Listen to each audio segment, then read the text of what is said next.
Hello. Thanks for joining again. I'm just seeing now, as of maybe like an hour or two ago, there was another ICE shooting in Minneapolis. It doesn't look like much is known about it now, and it doesn't seem like there's a video, at least now. Um, they're saying that the person tried to attack them with a shovel. Seems kind of ridiculous, but we'll wait for any proof of that. There's a lot of other crazy things developing there over the past few days, and tomorrow I'm probably going to good day to you as well. Um, yeah, I'm probably going to go through a lot of it tomorrow, including Ken Klippenstein's new articles. He put out two of them this week that are just insane. They go into just the inner workings of ICE, how things are going right now, how all of that. And in the most recent one, it talks about how they're targeting. They have a whole thing where they're targeting U.S. citizens as well, and it's not just for immigrants, which is what many of us have been saying for a while now. So I'll go through a lot of that tomorrow. But since some of it's still developing, and I need to look into it. Yeah, exactly. I was talking about that. They shot somebody else, and they're trying to paint this person as the aggressor in the situation again, just like they did last time. Um, but yeah, it looks like I'm seeing he is in stable condition, but he was shot.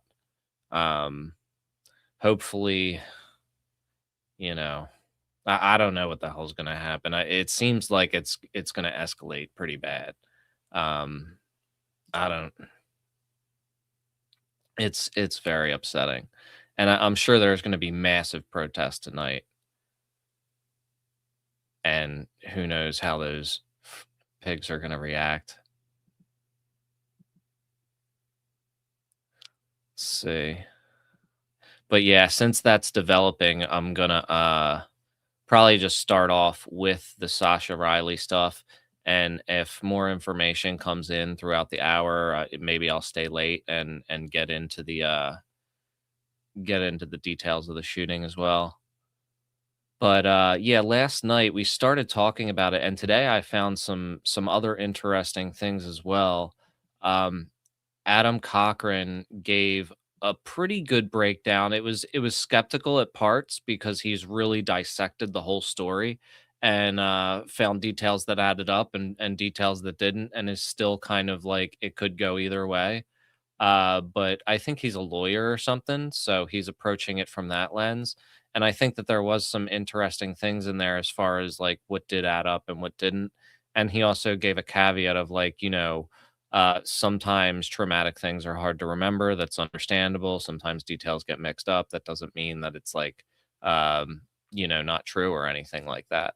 And I think that this is one of the most credible and most serious Epstein Trump allegations that have come forward. We had the Katie Johnson accusation that happened before his first administration, but that she disappeared after that first press conference that was supposed to happen, and that was an alias. So this is somebody who is on record with their real name, and there are a lot of connections that line up in his story, and he clearly suffered from some kind of abuse. Um, but yeah, it's I'm gonna probably go through that, and then there was this girl on TikTok who put together all this crazy stuff to verify a lot of the things that he said in his interviews. So I think it would be most interesting to go through these kind of things that people have picked out first. So when we listen to it, we kind of know some things to look for. I think that that'll probably be a good way to do it. So let me share my screen here and go through Adam's take here because it is quite interesting. So he's writing a book on Epstein's crimes, so he's going through and validating everything. First, I believe Sasha absolutely experienced abuse. In investigating these cases, you do learn to hear that pain in the victim's voice. But due to the nature of trauma, experiencing abuse and accurately retelling it are not always the same thing. Let's start with what's clear. Sasha's claims about being adopted in the late 1970s by William Kyle Riley are accurate. Sasha has also done military service, although I did have trouble tracking down some specific claims about service. Sasha's father does also seem to be a pilot, certified as an instructor in both helicopters and single engine craft. And this is interesting because he said that he flew Epstein's plane sometimes, I believe. The FAA Airman Search does not have these records, though, which is odd. Only the Aviation DB did. So I could not locate when he was certified. Yeah, he could have probably gotten his records scrubbed somehow. It's possible if he was deep involved, as Sasha says. Sasha's claim that his dad is in the Epstein files, however, is incorrect. So this is the one point that we were talking about last night. And he says that this seems to be a genuine mix up by someone who has suffered abuse rather than an outright lie. Because it is the same name, but they ended up tracking down that it's actually a William H. Riley, not a William K. Riley. And they were able to do that by tracking down this PI that was referred to Epstein and finding out that that was a real person. And then so that is the Bill Riley that is mentioned at least in these files, because they're in reference to a PI, and there is a PI by that name. So he ran background checks, and from what he saw, William Kyle Riley has never lived or worked in Florida nor held any PI licenses anywhere in the United States. So that was one of the things that pointed him to William H., who was. He also claimed that his father flew for Epstein, and he says this is not impossible, but no current flight logs that we have him on the his name on there. Let's see. On Sasha's claims about Samantha Jackson, he couldn't track these down, although there was one girl matching a rough age and ethnicity with the same name, but that went missing in 1983 from New York, but it doesn't have uh, all of the other details lining up. Could be, but it might be a stretch to say that that's the person. Sasha claims that Epstein has been trafficking since the 70s. That is one of the ones that is off, but this could be one of those things where his time frame is off. But I think it's more flippant and uninformed comment than a lie. Epstein's criminal activities started well after Dalton and likely after his time at Bear Stearns. So yeah, that isn't even him claiming something that happened to himself. That just could be confusion about the case or yeah, exactly. Hey, yeah, definitely. Thanks for joining. Listen to the name Patricia Not. Oh, Patricia, not sure if I missed it yesterday. She said, "No, I don't think so." What did you see about that? Let's see. The most challenging of these claims is the one about Jim Jordan. Yeah, so the timeline is a bit off with Jim Jordan. During the time frame in which Sasha claimed abuse, Jim Jordan would have been in high school in Ohio and then college in Wisconsin. So he could be off for a couple of years. He could have him confused with somebody else. So it's not impossible, but at the time, Jim Jordan was by all accounts a nobody that would have had no real means to be associated with these men and was not in the same region as them. Sasha's evidence list is also hard to pin down, as a lot of the content that would be protected by law. I tried this finding this neighbor, Ray Slauson. There is a William Ray Slauson in Alabama, but he seems to move there around 2012. He found a P.O. box registered to William Slauson, and that has been in New Brockton since 1998, but he couldn't confirm if it's the same one. So that could be a connection. And like I said, this is one of the more skeptical takes. I have another video after this that some really crazy stuff was tracked down that does line it up. I also cannot seem to find any speeding ticket in the name of William Kyle Riley during that time frame in the states mentioned. That could always be scrubbed, especially if they knew the cops. The rest of these should be accessible through court records, though. So yeah, he talks about times in the military where somebody that was stationed with him had like bad child videos on his computer that actually coincidentally had him on them, and his superiors uh you know, talk to him about it. And there were records of that happening. And he says that these should be in records at the Pentagon and in various places. And he says that they could be accessed through a subpoena.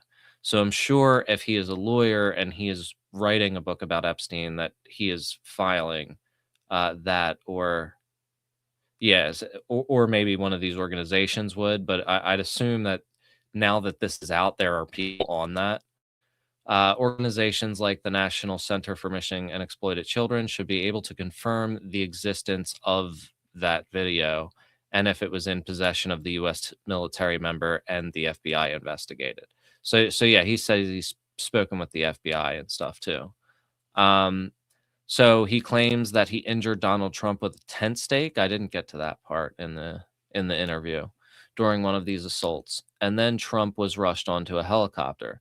But we don't know of any scars on any public medical records. Okay, well, that's a lot of that stuff. We don't know about anything about Trump's medical situation. He also claims that he was working at a brothel with minors and they had a gun for protection, and he used it on one of the girls who couldn't take it anymore. I never came across a case of trafficked individuals being armed. This stood out to me, out as odd to me. Yeah, that is a bit odd. I've also been able to identify any reports of crimes or death that match the locations of supposed murders in his testimony. So that's a thing that I don't think that's that big of a stretch, a big of a deal, because I've thought a bit about this too, because he talks about them ending quite a few lives. So to th- to think about how they could get away with that, you could, in theory, which they are likely do, going to people adopting, or going to people who are vulnerable in vulnerable situations. And I would imagine when there is suspicion that something is wrong by a parent or a family member that does happen to be connected to the person, then they would probably be easy for them to pay somebody off. And that's apparently what was happening with that David situation. Like, he was paying that girl's parents off for the past year, apparently. So it's not too far out of the realm of possibility that they would have a kind of payroll for that kind of stuff. And that they would target people who wouldn't have anybody mentioning it.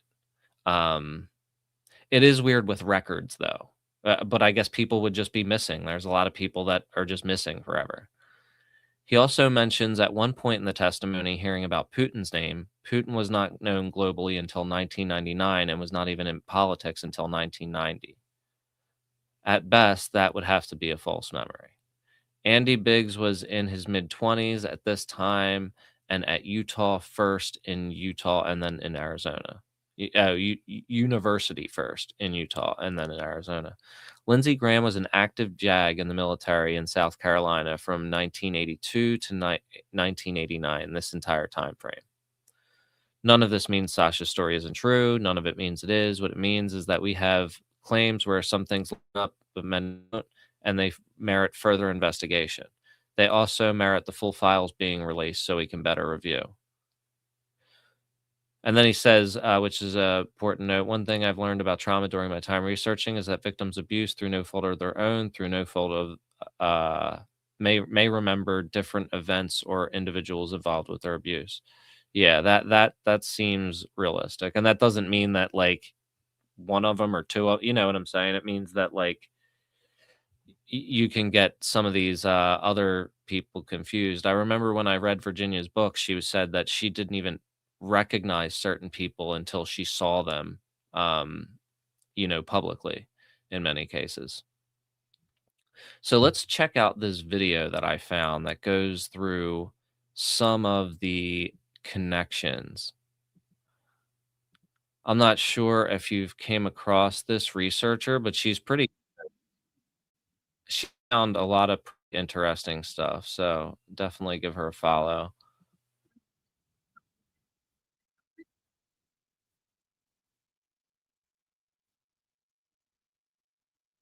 What happened? Shit.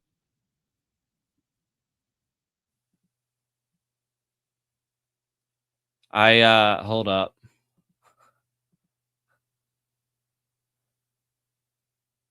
I should have been sharing the screen. Hold up. Here. Let's start with this video though. Sorry about that. Okay, now that we've had a day or two to really live with Sascha Riley's story, I'm going to take you through my deep dive process because so far I have found not a single shred of evidence that discredits anything that Sascha has said. And for the record, everybody, Sascha goes by they, them pronouns, so that's how I will be referring to them. Now remember, this is all alleged, my own opinions, and please don't contact anyone. So starting in 2021, Sascha was being public about what their father did to them. They also have been publicly accusing their father of trying to unalive them, being completely consistent with what we heard in that interview. I also confirmed that they did live at this address that's mentioned here. And again, all of the details are matching up. Also pay attention to the date that they were publicly coming out and talking about this right when the transfer of power to Joe Biden was happening. And after hearing the interview, we know why. I also found another picture of Sascha as a child along with Irene, the original wife. Again, we don't know how much she was involved in all of this. And I'll be honest, I couldn't find a trace of her anywhere. So I've had to put a pin in Irene for now. This is William Kyle Riley, and I'm going to try not to cry as I say this, but he and his newest wife,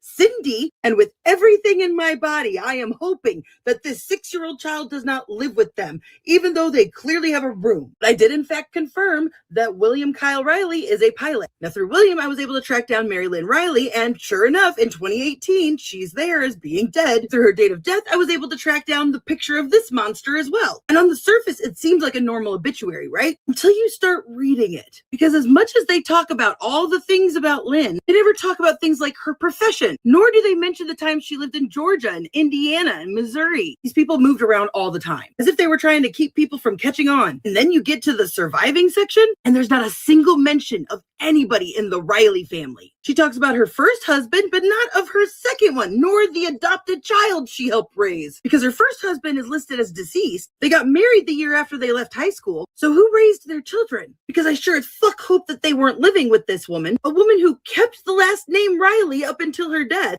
I don't know, there's just something off about it. Now, I personally suspect that they were using false identities because in her background check, I found a nurse's license. Yeah, she was a nurse. A nursing license she didn't get until 1995 under the name Mary Joan Riley in the state of Indiana, of which she has no record of living there. And in the same background check, all of this I found in the same place. I found her under Maria Riley, and she lived on Trump Drive in Indiana.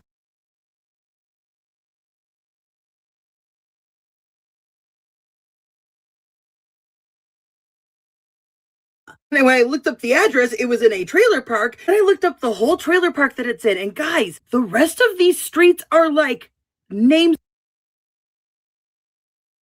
of people. Kirk, Megan, Ashley Joe, Tammy Renee, Dustin, Mindy, Travis. I mean, the fact that they lived on Trump Drive in a trailer park with Samantha Drive, I fully recognize that it's basically nothing. But Trump likes to put his name on everything. I just hope this isn't like a weird trophy of some kind. I want to bring this back to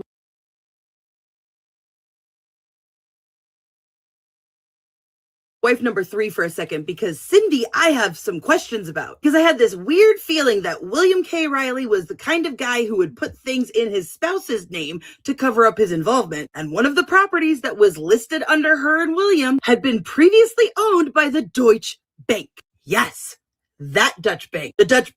Yeah, like this is insane. There is a Trump trailer park, Trump street on the trailer park that they lived on. And then there's all of these connections and obviously fake names being used. And then they have all these weird ass businesses too.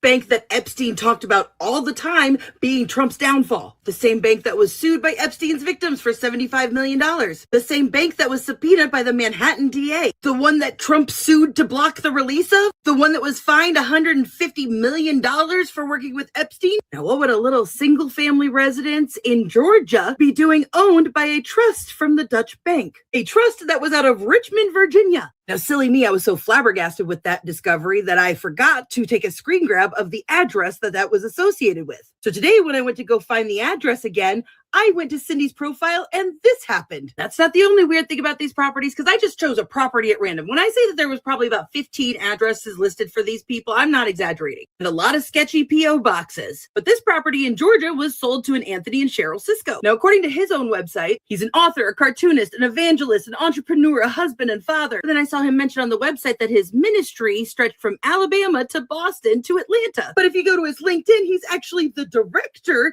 of strategic recruiting at a cybersecurity, artificial intelligence, cloud, whatever business with over 20 years of experience in the recruiting industry. Oh, and let's not forget all of his experience at Harvard Business School. But then I looked at his wife's page. She goes from a bank teller in Florida to an export coordinator in the Middle East, Africa, and Europe to an adoption service, then owned a family wedding business, then spent 6 more years as an export coordinator. Again, this could be nothing. But in 1996, they had a Yeah, you're in the export business and you're also in adoption. That's kind of weird.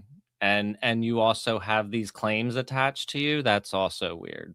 business attached to it called Choice Care Inc. And this is what came up when, and this is on the official Georgia Health site. 2017, this property was sold to Southern Crescent SA Child and Advocacy Center, Inc., is solely owned by Republican Georgia State Representative Karen Mathiak, who mentions. Yes, so this is an organization for abused children, which is where abusers will often hide and hide behind things like that. This nowhere on any of her political websites. Originally formed in 2000, whose address prior to this was this random warehouse. Not even kidding. Whose address is listed as a P.O. box in another city, where the Rileys also just so happened to have a fucking P.O. box, beginning the same year that this became a registered government entity. Did I also mention it's across the street from a decommissioned train station? And that was one property, y'all. A ton of their addresses have medically sounding businesses like registered to them, like Emergency Sky Care. I mean, look at William K. Riley's sketch. Emergency Sky Care. Like, what are you providing? LinkedIn, unless there's another Bill Riley who also lives in Ranger, Georgia. Now look right here under the education part though, because those are the same years that a lot of the, abuse was happening according to Sascha, because human resources sounds sketchy as hell too. And I've never seen so many people endorse a profile before, let alone one that only has 12 years of experience listed. Now, speaking of weird documentation, now this is another big one for me, because Sascha's background check said that they did not get a social security number issued to them until around 1987-88, not till they were like 14 or 15 years old. A lot of us are used to the system now where you're just automatically given a social security number at birth, but back then you had to request it. So it's easy to say, oh, well, the parents just didn't request a social security number until, they were getting a job or something. Except Sascha was adopted, y'all, meaning they would have needed a social security number to adopt them. I know Sascha said in their interview they just tracked down who their birth parents were. Sascha said their birth parents were located in Oklahoma. Do y'all remember the FBI tip about the girl from Oklahoma? Geographically, that fits into this puzzle. Okay, hold on, guys. Something has come up while I was in the middle of making this video that I need to research. And I still have more to get through, frankly. So I'm going to do a part 2 of, jumping right back into my Sascha Riley deep dive. So I guess this is part 2. If you haven't seen part 1, go watch it, because I'm going to be building on the information that I did in there. This is only like 3 minutes longer. She is really good though. J Megan is her name. If you want to look her up, you should definitely give her a follow, because she's been doing a lot of good research. Just remember, this is all alleged and my own opinion. So I want to jump back into the property I was talking about in the last video, the SA Center and the Child Advocacy one, the one run by a Georgia State representative. The William and Lynn Riley owned that property from 1995 to 2003 when they sold it to the Ciscos. Then the Ciscos sold it in 2010 to something called IndyMac. And I was just curious where that was going to lead me, because IndyMac was a mortgage loan and trust bank that failed in 2008. It collapsed. So I'm curious how they were able to sell it in July of 2010. By the way, in 2008, just before the collapse, the Center for Responsible Lending, a Washington think tank, released a report compiling all of the lawsuits against the indie bank by customers and former employees who said that their managers and supervisors pressured them into approving loans or they would risk being fired. Only reason to do that is if there's shady stuff going on. Now, I need y'all to buckle the F up for this next part. Remember how we talked about Samantha and how they used to record CP? Now, Samantha was tortured by both of the parents, and they mentioned that it was in a duplex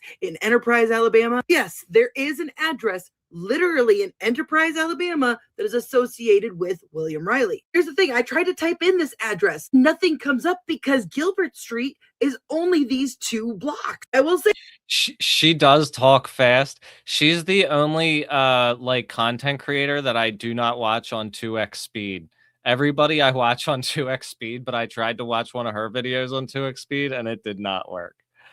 I found a house that does look like it is a former converted duplex. Just weird that there's 2 doors and no pathway for either of them. So why is the address wrong? And I thought, well, maybe it's one of those things that was just wrote down wrong somewhere, or it's been almost 40 years. Maybe there was development on the side of the street. But then I looked at this pin. That pin location shows Glover Street, not Gilbert. And they aren't far from each other, but not so close that it would be an honest mistake by the computer. So on a whim, I decided to type in the same address, just replacing it with Glover Street. And guess whose address that goes to? Yep. Yeah. I'm like, That's pretty crazy. So if you change like the first word or the first letter of the address, it goes to an army installation. I'm sorry. What? That can't, like, maybe it's just another one of those weird things I'm finding on this path. But I'm going to touch on just one more thing before I go. So when I was running Mary Lynn's background, I ran into something that I've never run into before, ever. In all of my background checks I've ever run, I ran into the most amount of email addresses associated with a name that I have ever experienced in my entire life.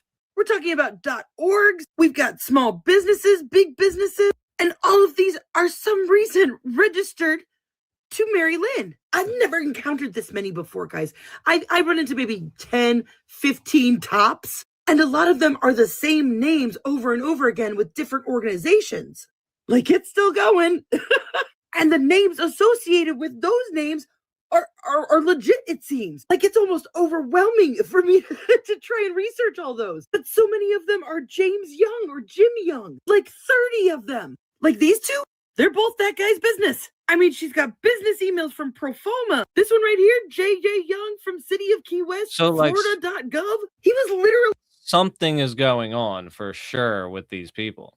Arrested this year because somebody tapped into a Zoom video interview and disclosed their contents. Like, they hacked into somebody's Zoom, and Jim Young was charged with tampering with physical evidence. And why does he have a government email? Well, because he's the city code and ordinance inspector. So he's the guy who knows where all the abandoned and shuttered buildings are. Oh, and one of those emails? Yeah, J. Young Films. Like I said, I haven't found a single thing to discredit Sascha Riley's story. Okay, now that we've...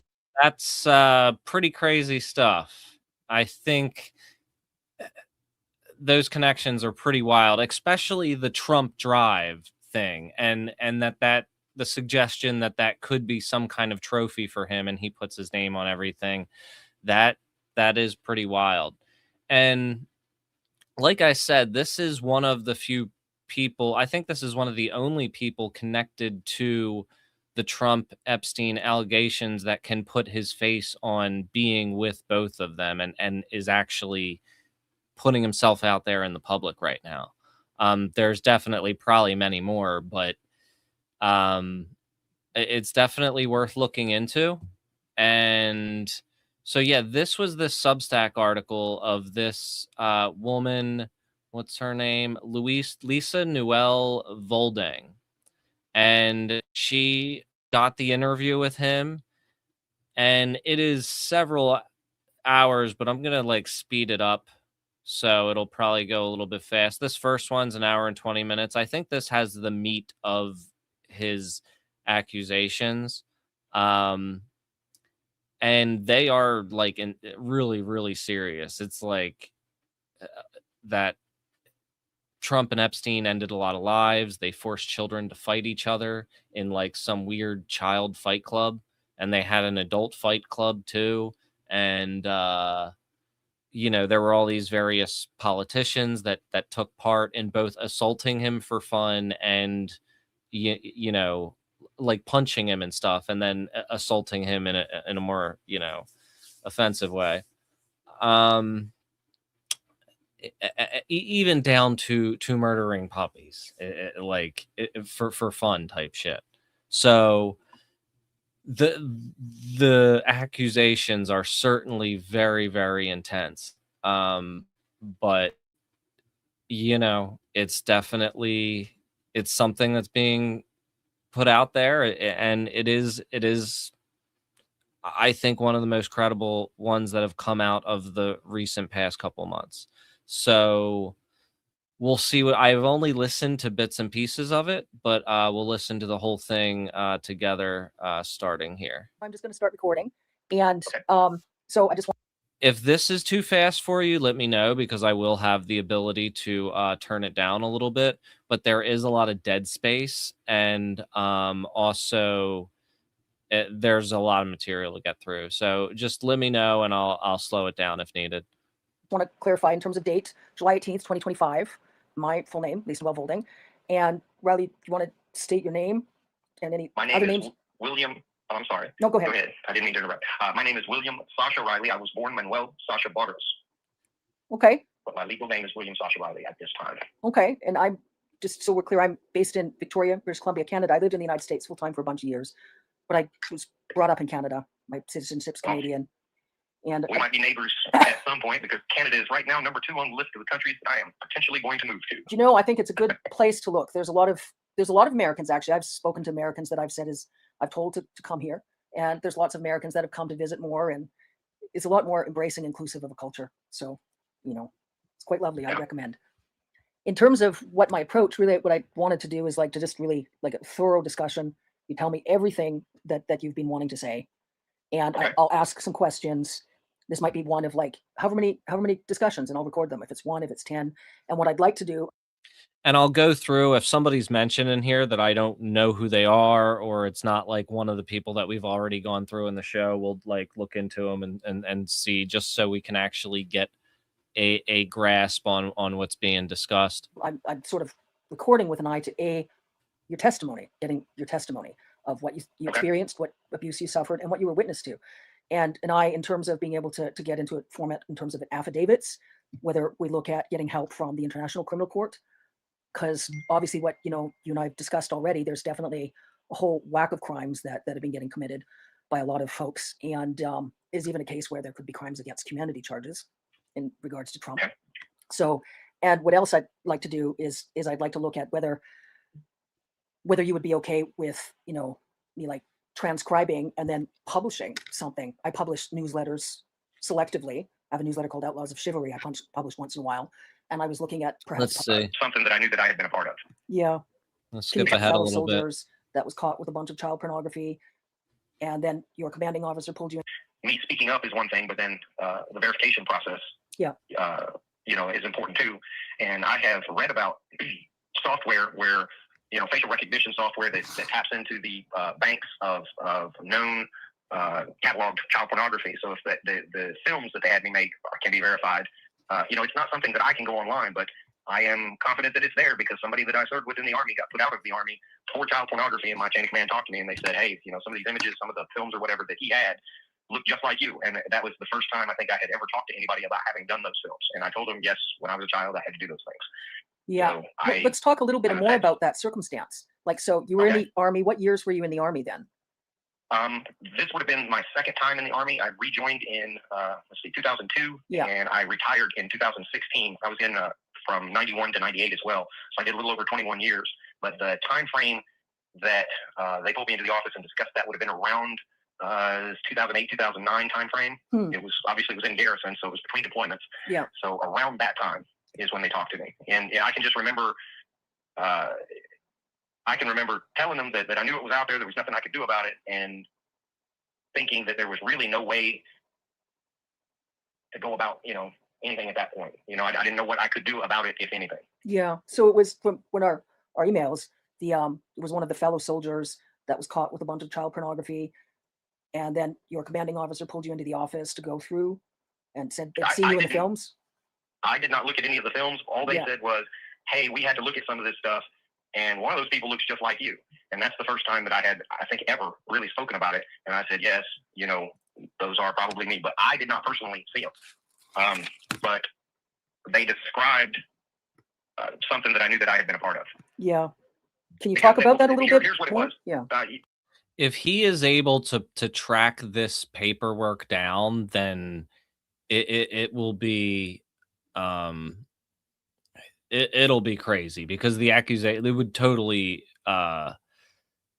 society would be different. The way that people would react, like right now, that the accusations against Trump are crazy, and if they're able to come to light in his lifetime, then it is really going to come into question, like, how people think about the presidency in general and the kind of people that we elevate to these positions. And this stuff, if people find out this stuff, they're going to go nuts. And I think, yeah, it's quite interesting. When they pulled me in, I can remember First Sergeant Bayless was kind of red faced, and he said, "Have you ever made a movie with a black girl?" And that obviously was, I'm not a movie star, so obviously that's a very odd question, and I knew exactly what he was talking about when he said that. Mm-hmm. So I said, yes. So he said, okay, well, we have found some images that are of a sexually explicit nature on another soldier's computer, I think, and they look like you. And I said, well, they are me. So he said, and you look underage.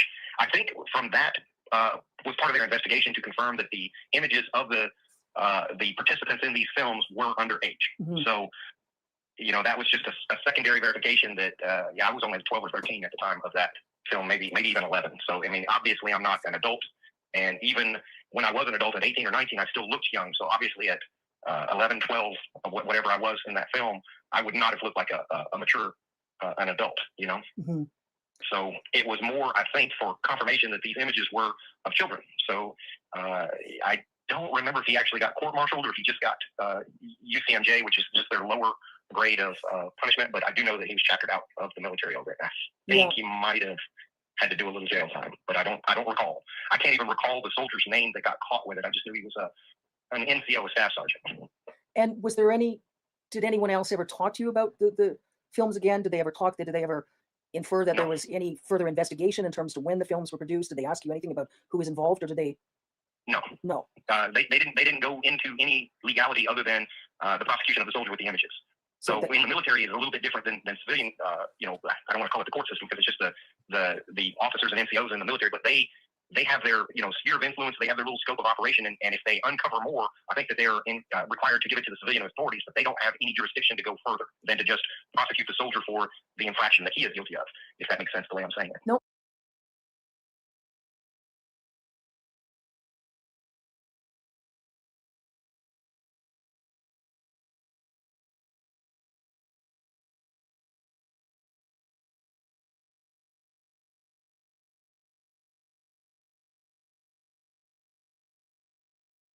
I understand. Do they have any duty or is there any legality, or do they have legal requirements to inform civilian prosecutors in such cases? Yes. Okay. If they suspect Thanks. Yeah, I was just saying that sometimes if they're high enough up in the military, they're able to get off of some of those charges as well if they get in trouble. But not sure if the person who had that stuff would have, been able to do that. It is definitely possible, though, because it happens a lot.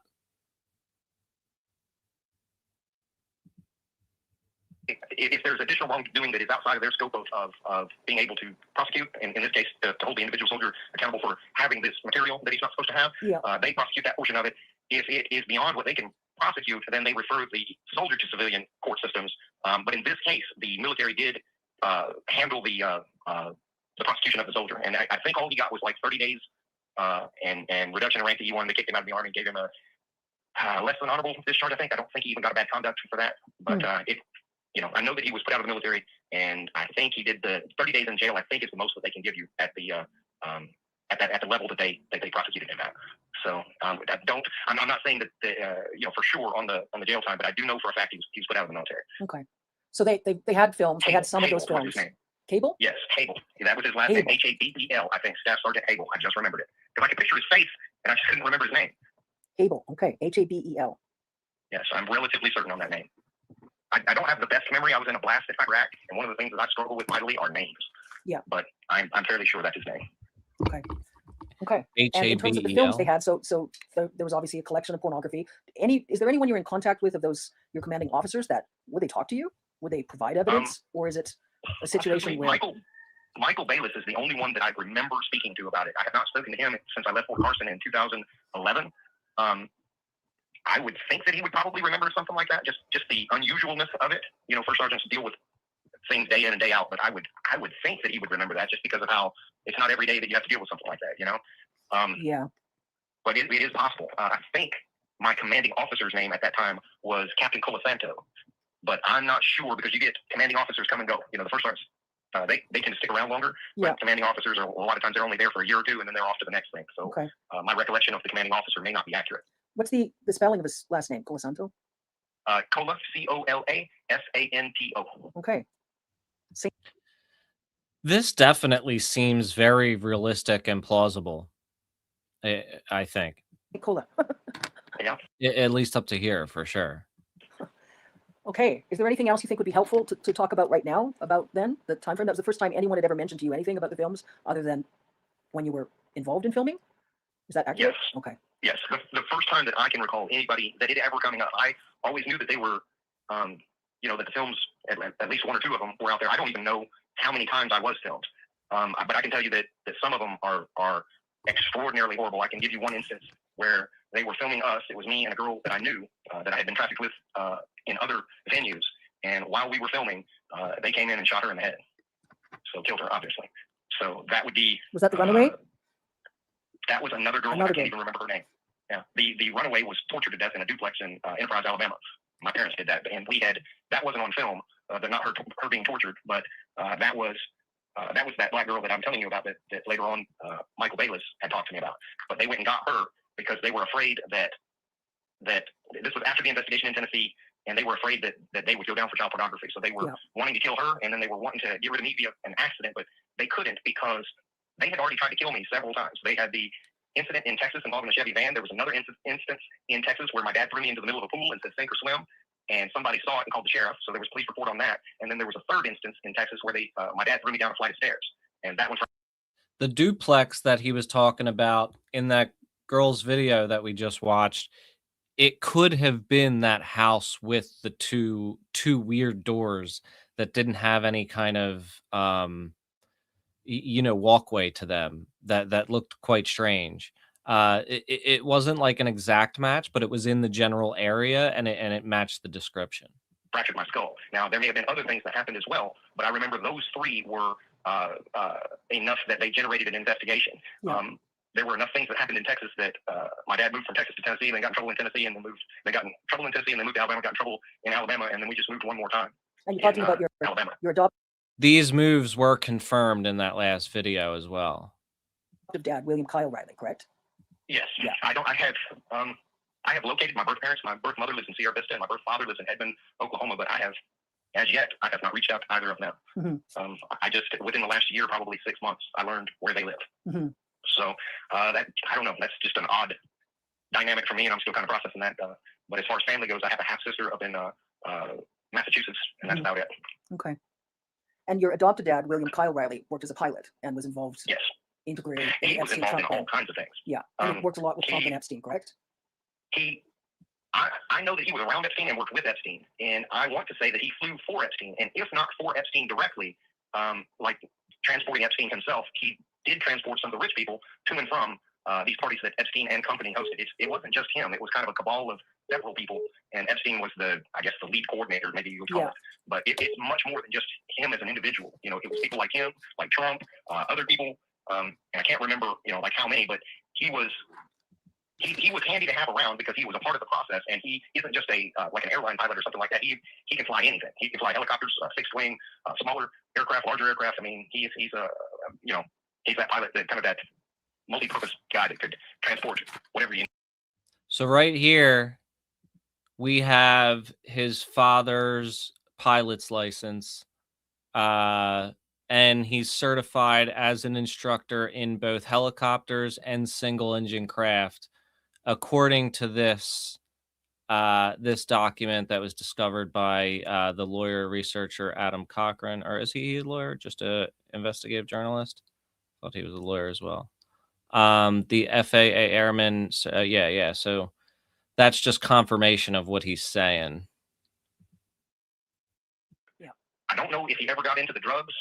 I can remember him talking at one point, and he had refused to do a drug run, basically, and somebody else took that drug run, and they got busted. Yeah. So I don't know what kind of aircraft it was or whatever, and it was around Florida that guy got busted at. Maybe he flew down to the Virgin Islands or something like that. I can't remember the specific details, but I can remember the conversation that my dad had talking about, thank God I didn't take that. And because the guy got busted and he wound up, huge amount of charges, 25 to life or whatever the heck he got. But I can remember from his perspective being nervous because the people that he was working with, he was scared that they were going to set him up to take the fall for something to just get rid of him because he had been involved in so much other criminality that he was really nervous about taking on anything else. I know that's kind of word salad the way that I said it, but I think you kind of understand what I'm saying. I do. No, I understand. I understand perfectly. So your dad would obviously, my understanding is your dad was the kind of pilot that those sort of criminals would want to use because they could use him to fly anything in any situation, to airlift Trump out, like you said, when you almost killed Trump, when Trump was assaulting you, or fly guests. He was the pilot in that case? Kind of pilot, absolutely. Okay. I'm sorry, I didn't mean to interrupt. No, that's okay.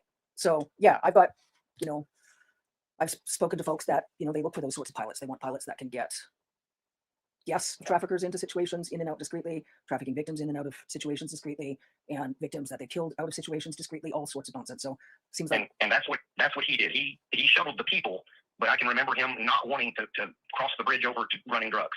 Yeah. Because in his mind, if he got caught with some people, he could just play dumb. And I was just transporting this guy's kid to, from the, here to there. I didn't know anything.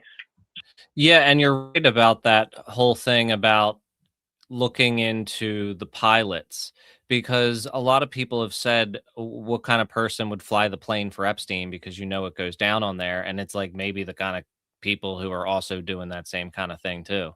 At least that is according to Sascha, because his father literally was a pilot in this general vicinity. So yeah. So did your dad? Go ahead. Did your dad transport the victims most often? Oh, absolutely. So more victims than guests. I don't want to call them guests. I would say more guests than victims, okay. But he definitely transported both. Okay.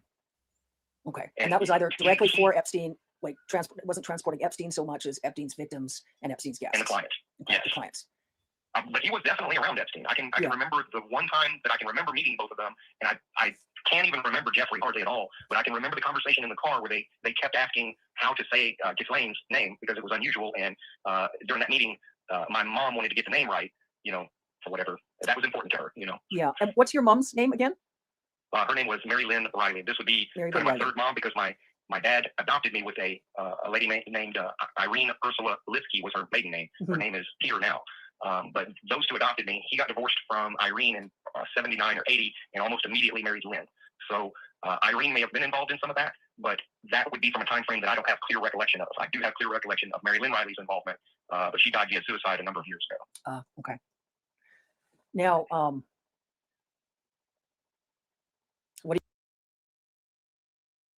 that was the old lady that was pulled up on that eulogy page that we saw in that last video that he's talking about. Are you most comfortable to talk about next? I mean, let me ask some more questions in terms of now you told me about Trump and about Biggs and about Jordan. I feel like that's important to discuss in details. And let me ask you a question. Do you think it's more helpful for you to talk about what you remember first, when you were first trafficked, the circumstances, individuals involved, or do you want to talk about some of the incidents that we spoke about a bit by email already? What do you think is most helpful for you? Fill in whatever gaps in that I can. I have spoken to you about most of what I remember clearly, but I can give you some of the details with those three, and that's why I am willing to talk about them. There's no. I remember more things, but I can't give you much in the way of detail for anybody other than those three. I can remember Jim Jordan. I went to a party. This was at a farm. There were 25 to 50 people there. I mean, it was a good amount of people, but not a massive crowd by any stretch. But the experience that my dad sold to those people was, if you could pin me, then you could do whatever you wanted. But my dad had taught me how to fight. He had been a bare knuckle brawler earlier in his life, and I know that he had worked kind of just beating people up for a little extra money at one point in his life. He also entered into like the tough man contest, stuff like that. So it was kind of a game for them because I was just a child. So you would think that you could just do whatever you wanted. But if they got anywhere near me, I would hit them. And by the time that Jim Jordan assaulted me, I was old enough that those adults, most of them not being athletic in any way, these are people that they're not fighters by any stretch. Mm-hmm. They couldn't get anywhere near me. And Jim Jordan just sort of rushed me and tackled me. And I might have known how to fight, but I didn't know how to wrestle. So he assaulted me in front of a crowd, and I think that it was filmed, but I can't swear that it was filmed. But it was. So he does say that he was older when he had the encounter with Jim Jordan, or the encounters with Jim Jordan. So that might make the timeline line up a little bit better. In front of those 25 or 50 people. And how old were you? That's why I remembered. I was around 12. 12. When that happened. And of those 25, 50 people. Sorry, go ahead. The reason that I remember Jim Jordan is, first, he stood out because he wasn't that much. He's only like 7 or 8 years older than me. So at the time frame that I'm at 12, he is right around just graduating high school, maybe first year or two of college, right? So him being so much younger stood out. And then I remembered his jawline. He has a very pronounced jawline. I remembered his voice, and his mannerisms haven't changed throughout his life either. So when I really started, as soon as Trump went down that escalator and said he was running for president, I got involved in politics. I started watching it. I started watching who supported him and everything like that. And I remember Jim Jordan just from watching him on the floor of Congress, speaking to the different people that go up there and testify. So and that's him. I just remembered him. So yeah. I know that's not a lot, but if you give me a polygraph, I'm going to take it because I'm 100% sure that it was him. Mm-hmm. And Andy Biggs, I remember, because on the way to this, they took me to a house. This wasn't at a party. I'm not familiar with Andy Biggs. That's I don't think. It looks like he's a politician. Oh, I've seen this guy before. I've seen him before. Freedom Caucus. It's like the opposite of that.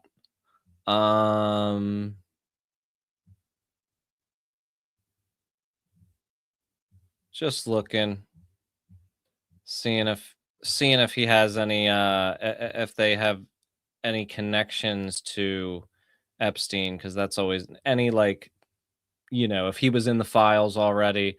I'm sure just because it's in his not in his Wikipedia doesn't mean he doesn't have a connection, but it could be one of those situations where we already know a lot about it, but it doesn't seem to be the case.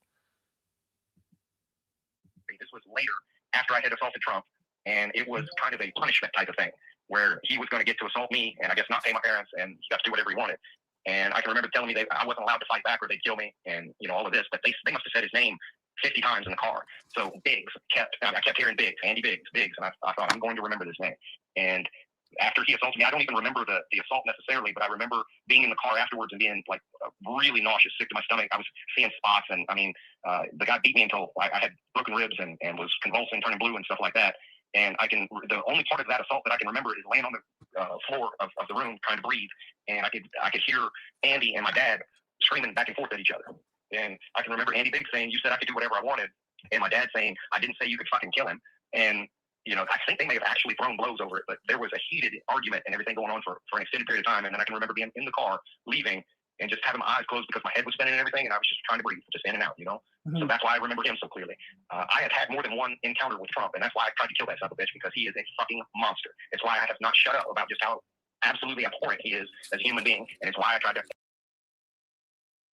According to him, these people that were trafficked were also just beat up for fun. That's why I tried to kill him. Yeah. Because I had already seen enough other people die that in my mind I thought, well, they're just going to kill me too at some point, right? I'm not going to survive to be an adult from this. So in my mind, he was the biggest pile of shit that I'd ever had to have any contact with. So I was going to take him with me. And how often did Trump assault you? Do you remember? I can remember two specifically. A third one that I think I was around him more than just those 3 times, but only 3 times do I kind of remember. I can remember at one point him asking the people that were kind of running that party or whatever it was at that farm, he wanted to kill somebody. He wanted to murder somebody. And they said, "Hey, that's not this kind of party. You can't do that." And they said, in lieu of doing that, they said, well, we've got some puppies. If you just want to kill something, we've got to get rid of them anyway. So I can remember him taking those puppies one by one, and like he snapped one of the puppies' necks, he cut one open and This is the shit where I'm like, this is insane, yo. Like, if this is, I mean, I think that this is something Trump would do, especially because of how he has talked about animals and dogs specifically. But this is like the most one of the most extreme uh e- examples you can usually think of when you think of evil people. It's like a cliche to say that they're murdering puppies, but but it just howl and writhe in pain while it died. Held one under some water to kill it. He wanted to kill those puppies in whatever gruesome way, to experience, I guess, seeing them suffer in different ways. What his kink is, I guess, if you want to call it that, is watching people suffer. He likes to destroy people physically, mentally during the process of the assault. That's why he stands out so much in my memory. And it's physical pain, and then it's also degrading and all of that. But his thing was to just try to destroy human beings to the utmost that he could possibly do it, which is why I attacked him. Yeah, that's understandable. So I can tell you this: the last one, okay, so this was after they had killed the Samantha. This is the black girl that I made the one of the movies with. Yeah. And these were, let me just ask a question just to clarify. So when Samantha was killed, were all of these parties at the farm or similar locations to the farm? Where there was it was multiple farms. Multiple farms, and usually it was parties. So there was individuals like Trump that were flown into the parties. And yes, and they would have like a building, a house, and they would usually have like a tent set up, and it was almost like a little, I don't want to say a fair. It wasn't that big. They didn't have rides or anything, but it was a kind of a coordinated deal, Sometimes they would have the bare knuckle fighting. That probably is how my dad got involved with these people, because you've got boxing and stuff like that on TV, but that's really all you had back in the 70s and 80s. More the MMA type of stuff wasn't allowed, and these fights were a little more gruesome. They didn't fight to the death or anything like that, but they were bloody, and these were fights, and not just boxing. And so the rich people would pay to see that. Sometimes they'd have like a band playing, just like what you would expect at like a fair or something. So the rich folks would get flown in, associated with Epstein, and they would pay. I can totally see that rich people having like these private bare knuckle, UFC kind of matches or whatever, and even with children, I could see that being a thing. Yeah, because we've heard about there are like legit stories about human hunting expeditions and stuff like that. I'm pretty sure. I was seeing an article about that about a month or two ago. I would have to look it up to confirm, but I'm pretty sure I saw that has been a real thing in history. Oops. To watch the victims fight. The victims were all underage, and would they pay to then assault the victims after the fights or during the fights? And they paid to torture the victims and rape the victims and kill the victims. But now some of the fights were adults. So if they had some big old country boy and some other guy, they would pay to see that. They would also pay to watch the kids fight, and they did pay to watch me fight. I would fight other kids, and my dad was my initial trainer for me to learn how to fight. I would later go on to be a boxer, an amateur boxer, but that's how I got my start in all of that. So yes, they would pay for that, and the experiences were different each time. There wasn't like a set thing. You never really knew what was going to happen. So part of it, a lot of it just comes down to money. So if they offered $5,000 to have sex with me, then my dad was willing to do that. Yeah, dollar amounts where I don't Sascha, know. That isn't sex. That's sexual assault. Right. I mean, I just want to say something first. I think you're extremely brave.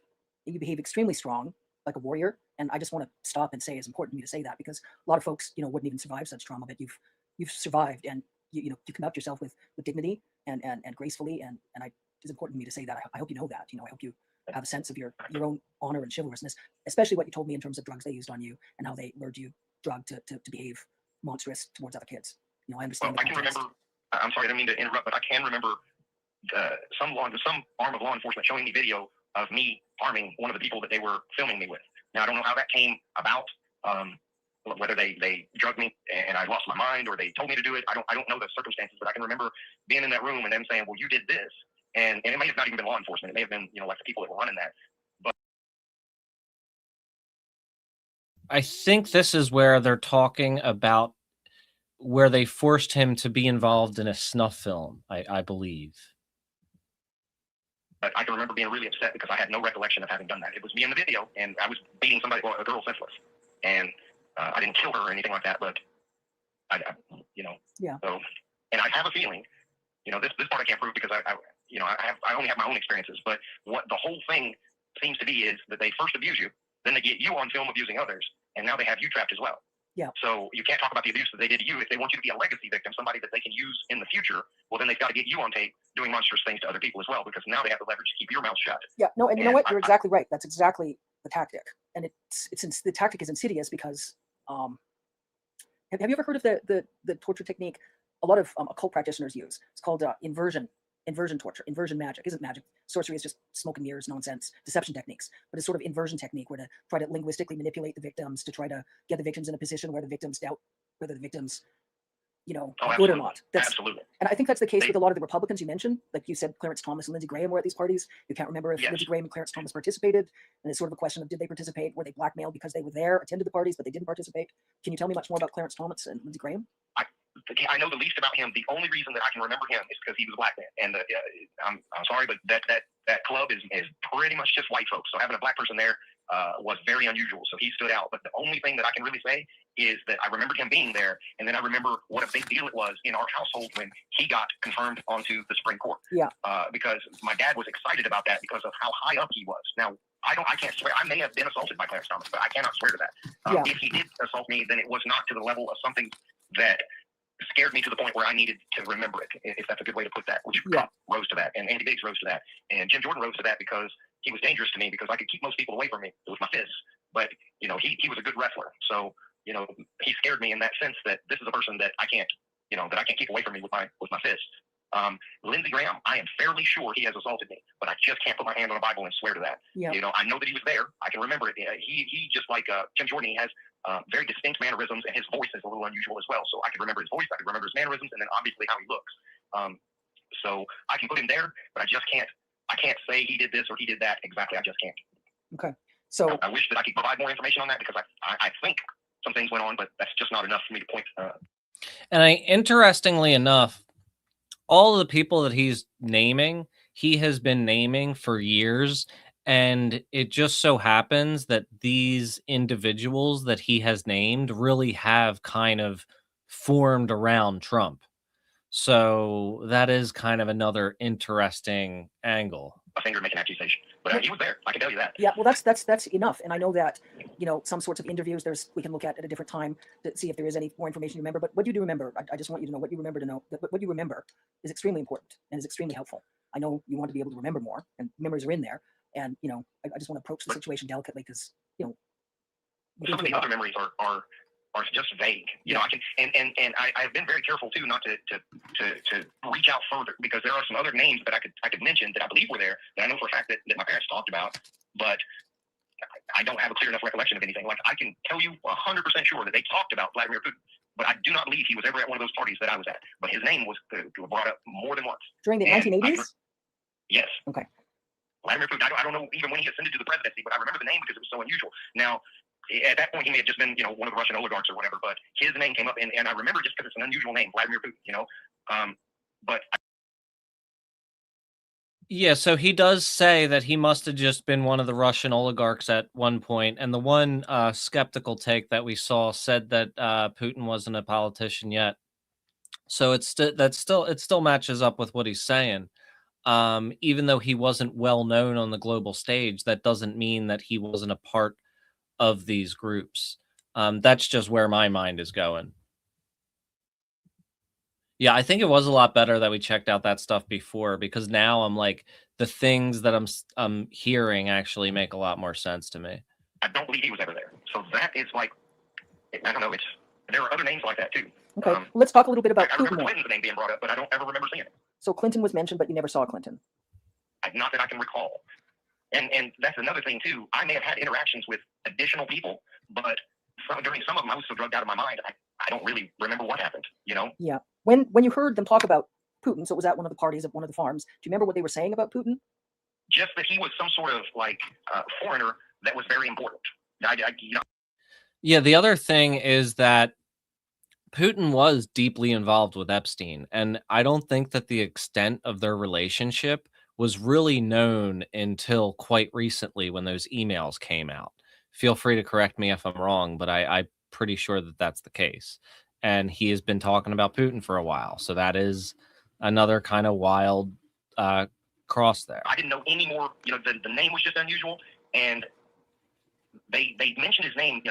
They kind of had fun saying his name, Vladimir, does he like to go by Vlad or this or that?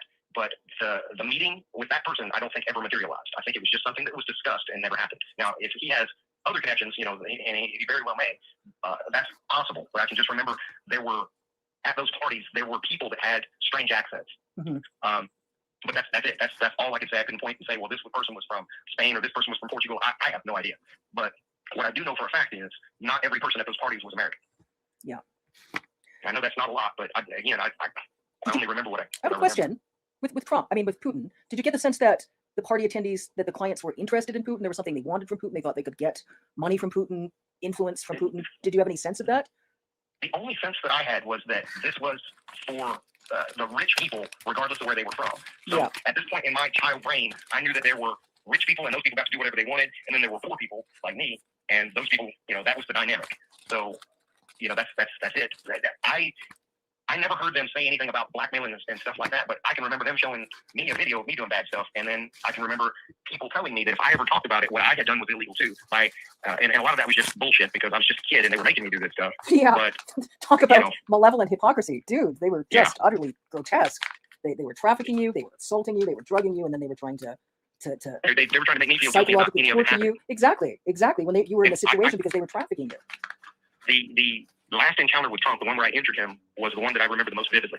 And this was the setup for that. I can remember my dad, before we went to the farm, this was when we lived in Enterprise, Alabama. Yeah. So it would have been about 81 to 82, somewhere in there, maybe as late as 83.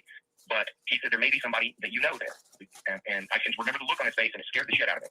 But anyway, when I got to the farm, of course, I'm scared at the farm because I don't know what's going to happen. But the first person that comes up to me is a girl named Patricia. This is a girl that I had been trafficked with before. And she came running up to me and, said hello or whatever. She was about my same age, around 12 or 13.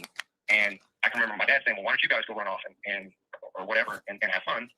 And I can remember not knowing what to do in that instance because, these parties weren't for me. I wasn't. And then he said something to the effect of, it's not like that for you anymore. You're a man now. You can just go out and have fun. Well, we went to go have sex. So we went and found a room and started having sex. And while we were having sex, people burst into the room. It would have been 4, 5, 6 guys, big guys, adults. At least one of them had a gun. I think 2 or 3 of them had guns. But they came in, they assaulted her, they beat on her, and then they shot her while she was still in the bed. They didn't beat or assault me, but what they said was, if you don't do everything that the next person coming in here wants, we're going to shoot you just like we did her. And I can remember them having like an argument because they shot her in the bed and then they had to go find another mattress. Well, that's when Trump came in. So that's why I remember him so vividly. And it was at that point I had already decided they're probably just going to kill me anyway. I'm going to take him with me. And I tried, but I did not. How did you? So obviously Trump was extremely violent. Trump's a sadistic psychopath. When Trump assaulted you, so sexual assault and physical assault? Yes. So and at one point, I kind of acquiesced to whatever sexual things that he wanted to do. But at some point, he wanted me to have sex with him. So he lay down on his stomach, and there was a wooden tent stake that was in the room. And I had been eyeballing it as a weapon. And what I did was put the condom on the wooden tent stake, put it inside of him, and I kicked it as hard as I could. And that's why he had to get life flighted out, because I ripped him open. Sweet. Do you ever watch the movie The Equalizer? No, I haven't seen it. Denzel Washington, sort of like Justice, when everyone involved in American law enforcement can't get any justice. What was that? Oh my God. Imagining that is painful. What? Yeah, I mean, Sort of situation, obviously. I laughed because there's poetic justice there. Sascha. Well, that was what facilitated. Not only did I get really assaulted by Andy Biggs, I also got assaulted by like an entire party's worth of people. They took after Trump was airlifted out. Yeah, a whole nother party. So they took me to another party after that, and because I had done that to one of those rich people, they took me from like station to station, and they could do whatever they wanted. Most of them just beat on me. I can remember me standing there and already gotten beaten up, I don't know, 5, 6 times, and I can remember somebody urinated on me, and I said, "Thank you for not hurting me," and he just hauled off and punched me in the side of the head and knocked me out. I can remember leaving that party, and my dad was just kind of dragging me out of there. It was another instance, just like with Andy Biggs, where I got beaten to the point where the room was spinning. I was nauseous, probably throwing up, maybe some broken bones, badly. And how many perpetrators did you say again? 20 to 40, 25 to 40 perpetrators? People that were there, yes. I would say probably 8 or 10 that just beat the absolute hell out of me. And some of them probably sexually assaulted me, but I can't remember. I can remember getting hurt, just getting beaten up and, Was that before you tried to defend yourself from Trump or after? Do you remember? That was after. That was as a punishment, if you want to call it that. What happened at that party was part of the punishment, and then I can remember them saying that this is the last of it when I had to go see Andy Biggs. Andy Biggs almost fucking killed me. So this is like just shocking. I remember him to this. I don't even know what to say. Day, so when Andy Biggs almost killed you was after Trump as well? Yes. Okay. After Andy Biggs was after Trump. The party that a whole bunch of people assaulted me was after that, and then the last one was Andy Biggs. And then I can remember my dad saying no more. I can remember him even kind of breaking down a little bit, like psychologically, because of just, I guess, the repeated watching me just get destroyed by people. You got to understand, it's not like boo-boos and band-aids. They were breaking ribs and really hurting me. I've got like a deformed rib cage to this day. No, it sounds like they were trying to torture you just to the point of death, to punish you and to send a message. They tried over and over again to hint to me to get me to kill myself. Yeah. And I can remember thinking, there's no way I'm going to kill myself because that's what they want. So I kind of find some of that just out of spite, to be honest with you. There's really no other way to put it, but I wasn't going to. I can remember hating my mom so much that I just did not want to give her the satisfaction. Yeah. She, as bad as my dad was, Marilyn Riley was even more evil. Her thing was sexually torturing me. So and she enjoyed sexually torturing Samantha when they went and got her. And Samantha was the runaway that Yes, the runaway that she lived in a brothel, basically a house where they had 4 or 5 underage girls that they had scooped up from wherever they got them from, and they would use those girls at these parties. Well, at one time they sent me to go be a part of that brothel. So that's when I made friends with Samantha, Patricia, and Sarah, and those are the only 3 that I can remember their names. But Sarah committed suicide, Samantha was tortured to death, and Patricia was the girl that got shot in the bed before Trump came in. Did Patricia die? Oh yeah. Yes. So Samantha, Patricia, and Sarah, and all 3 died. Yes. Yes. So Samantha was the runaway that was murdered by your adopted parents. Yes. Patricia committed suicide. Sarah committed suicide, and Patricia was murdered in the bed before Trump came in. And then they threatened you and said to let Trump do whatever Trump wanted to do to you, or they would shoot you in the head as well. Yes. Okay. And I can remember them pointing the gun at me and saying, "We're going to kill you." And my dad protesting because he said, "If you shoot him, we're all going to go to jail." And he was really, I can remember him being distraught. Now he's a kind of a tough guy and, all of that sort of stuff. So that's what stood out to me was he was really scared because he knew that if they just shot me, that's not something he could explain to anybody.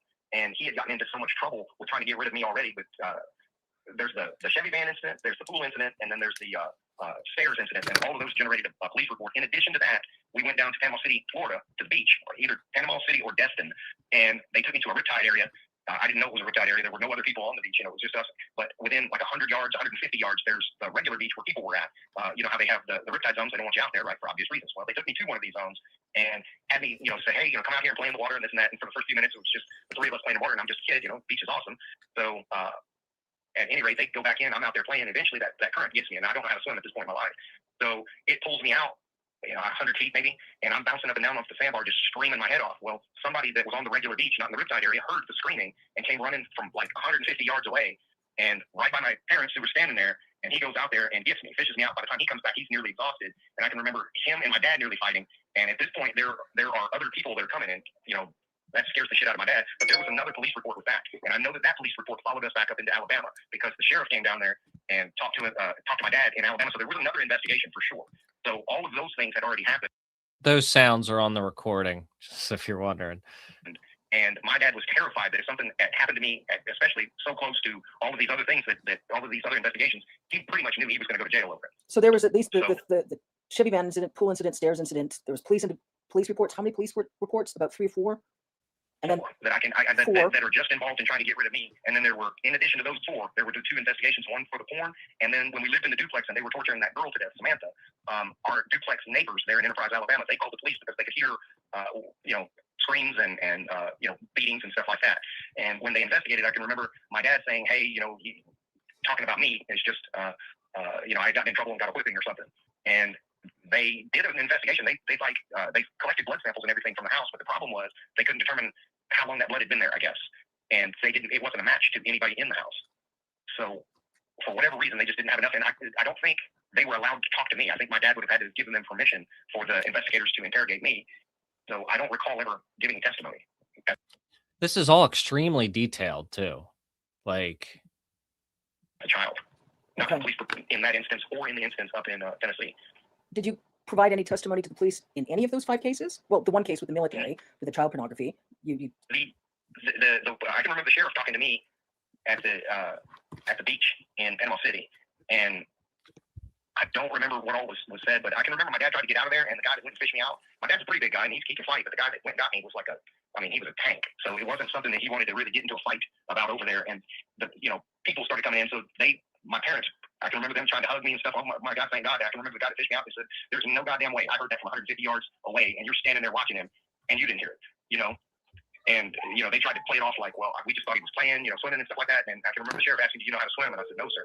And they were like, "Okay, this fucking sucks. There's no way that this is legitimate." And I can remember the sheriff in Alabama talking to my dad and saying, "There better not be anything that happens to him." He said, "Because I'm just going to go ahead and tell you, you're going to go to jail. I don't care." He said, "I'll make sure of it." So they had a sense, but they didn't know. They didn't have enough of what they thought of as evidence to be able to do anything. Exactly right. And that was the case with Samantha as well. Yes. And your dad wouldn't let them talk to you. What's that? And your dad wouldn't let the police officers talk to you. So right. That also seems weird. He did. Huh? It seems weird. I mean, I know in Canada it's a bit different. Like in terms of, there would have been folks from Child Protection Services there, and they would have gotten you away from your adoptive fathers to talk to you. You wouldn't have gone through that sort of horror in Canada. I'm really sad that occurred.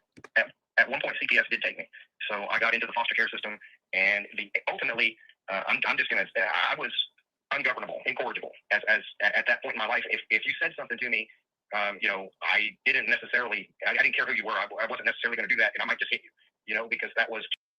Yeah, I mean, if you grow up in that kind of environment, you're definitely going to have that kind of experience as a teen, and you're going to want to lash out for sure. I mean, that's why Virginia Giuffre ended up in those teen homes that she ended up escaping from. Just my response to life at that point. So eventually I made my way right back to that house. So I can tell you that throughout the process of trying to work with me, Jane Goodall was one of the people that worked with me. So I know that she is still alive. I think she's still alive. I think she's 91 now. Yeah. And she might recall having worked with me, because I would have been one of the strangest cases she ever had. Because at around that time frame, I had made the decision that I would no longer let anybody get within arm's reach of me. And if they did, I'd fight for my life. So, people had to stay away from me. I could talk. I mean, I wasn't like a feral animal, but I just would not allow people within my personal space anymore. And because of her work, with apes and everything, with gorillas, they kind of reached out to her to make contact with me to see if they could help me. Yeah. And did you talk to Jane Goodall at all about what you'd experienced getting trafficked? I know when you and I spoke by email messenger, you said was from during about 1978 to 1986 is what you remembered, 9 to 13, but you're not sure it could have been as early as 6 or 7 years old. Right. I don't really start remembering what was going on until about 10 or 11. And I just know that it happened before that. I can remember being sexually assaulted by family. That's some of my very first memories. So, but as far as taking me to other places and these parties and whatnot, I know that sort of thing was happening, but I just don't have a good enough recollection to really piece together much of a story. So whether you were sick, the amount of time, the amount of these survivors that say that this had happened in their families before Epstein is kind of wild. I'm sure that there's a lot going on there from different angles, because of course, Epstein did seek out people who were vulnerable, people who he felt had been through that before, because he felt that they would be easier to kind of handle and discard and stuff. But I still feel like there was some kind of network of these people in that area. or 7 years old or 10 or 11 years old with the parties. Right. I know family was assaulting me, and then friends of family were assaulting me as early as 6 or 7. I know that. Some of my very first memories are of being assaulted. But as far as taking me to places to make money at these parties, I don't have a clear recollection. It may have happened as early as the first sexual assaults that were happening with family. But I don't have a clear recollection if that was going on to that scale at that time, but do have a recollection from about 10 or 11. Okay. So how much? No, it's okay. I'm glad you're able to have such a thorough discussion, and I appreciate again how straightforward and forthright you are. It's extremely important. I mean, there's a part of me that just wants to point fingers in every direction, but I have really thought about, okay, what do I recall vividly enough that I would put my hand on the Bible in a courtroom, raise my hand, and say, yep, that's the truth, and what I am as close to 100% certain certain that if you put me on a polygraph, it would come back just as perfect. Yeah. So there are other things that I could maybe point fingers at, but then it kind of gets into muddying the water because I don't really remember them that well. Well, So I think that's why I just stuck. Yeah, no, that's good. And I think what I'd like to do, like, we'll continue discussing a bit about what we're talking about now. The things that you're less sure of, I'd like to look at a second at a conversation just entirely focused on what you're not sure of, just because I think there is some important information there, but I don't want to muddy the waters in terms of what we're speaking about now that you are willing to testify in a court of law about. So let's continue focusing about any of the details about what you're willing to swear to in a court of law, and then then let's look at. I would maybe look at, say, a second discussion and any follow-on questions from this discussion, or I might just look at getting everything transcribed. And I'm just going to look at it raw, because honestly, in terms of there's obviously thousands and thousands of pieces of video footage filmed that the FBI took. That's all gone into some whoever's been trying to profit off of his nonsense. So what I'm looking at, I'm thinking even a combination, like just a brief summary for me, like a paragraph, and I'll even look at just publishing the raw audio file of our discussion with the text messages. Because I think the context is really important. I think, especially because there's been so much collusion regarding copy editing of video footage, that, folks that are really genuinely wanting justice, for them to just hear the audio recordings and read the text messages is plain as day. Anybody that experiences an ounce of integrity will be able to discern the truth. And I think it's so important. Brothel, there were 2 people that got killed. Sarah killed herself, and then a girl, I don't remember her name, she was speculating here as an adult, where they would try to get these affluent people in all of these positions of power and influence to come participate in these parties where all of these things were going on, so that, if Clarence Thomas, I'll just use him, if he was there at the party, well, then surely nothing, that nefarious could be going on type of situations. Yeah. So it seemed to be very well thought out how they kind of did things. But as the party wound down, that's when people in my position would really begin to get scared, because that's when either you're going to get assaulted, maybe really busted up, or, even watching somebody die is really fucking horrible, Did you see anyone else die besides Samantha and Patricia? Yes. Yes. So I watched a grown man get beaten to death. He had done something that pissed off the people that were running it, and they killed him. I saw another girl, in addition to Patricia, when I was making the film with the girl, they came in and shot her while we were having sex. That was some sort of snuff film. Yeah. And then in the brothel, there were 2 people that got killed. Sarah killed herself, and then a girl, I don't remember her name, she was shot and killed, and then another girl was also shot and killed. Okay. And all of these. No, go ahead. Me and Samantha having to clean up. We didn't have to do anything with the body, but I can remember me and Samantha had to clean up the blood and everything from both Sarah's suicide, which was an assisted suicide. Samantha actually shot Sarah, but Sarah wanted her to do it. She just couldn't pull the trigger herself. So Samantha did it. I was in the room when she did it, but it wasn't a murder. Samantha didn't murder her. Sarah I can remember her just saying, I can't go to another party. I can't be here. Please, Another of the victims, I don't know if you read about, the British woman Sarah Ransom, was on the Epstein Island and tried to swim off the island and was willing to drown, then go through another. Yeah, I mean, it's some horrible, horrible shit. Yeah. And, I can remember the hillbillies that my dad sold me to when I was small, they were mean, but I can remember the meanest motherfuckers are those rich people. They are just demonic, Trump included. Yeah. Well, I'm going to ask you some questions there again. So with the rich folks that you were sold to, that was all associated with. Yeah, I think that's why a lot of people are ignoring the story, because they're afraid that it'll be, used as some kind of thing to discredit other allegations, and then they'll by extension look bad, and then there is general suppression as well. But I think there's also a lot of self-censorship around this one too. With the Epstein-Trump trafficking ring, and you said to me you thought yes. Trump ran things with Epstein. Is that true? Oh yes, he was not just a client. He was one of the people that facilitated all that stuff. It was almost like, and this is just my childhood brain piecing it together, it was almost as if Epstein worked for Trump, and not just Trump, but him and maybe 6 or 8 other super rich guys. So Epstein ran it at the behest of Trump and that circle of people. So it was just I couldn't tell you how many people, but he was the only one that I remember that was at that level. But it wasn't that Trump was a John visiting, Epstein's empire of child victims. It was Trump was in a position above Epstein. It was as if Epstein worked for Trump. Yeah. And the rest of those ultra rich guys. And that is an interesting point too. He says it seemed like Epstein worked for Trump. And now that is plausible, that he worked for Trump, and then when they had their split up, he started doing his own thing. And the reason why I think this seems very plausible is because of the fact that Roy Cohn was doing blackmail in this same style since before Epstein and Trump were. And then he was Trump's mentor and taught him all about how to use blackmail to get ahead and get what he wanted. So that description is certainly possible and realistic. And you got to remember too is that Trump was the one that kind of connected, was somewhat of the glue between all of these other traffickers like Luc Brunel and especially Casablancas. So, you know.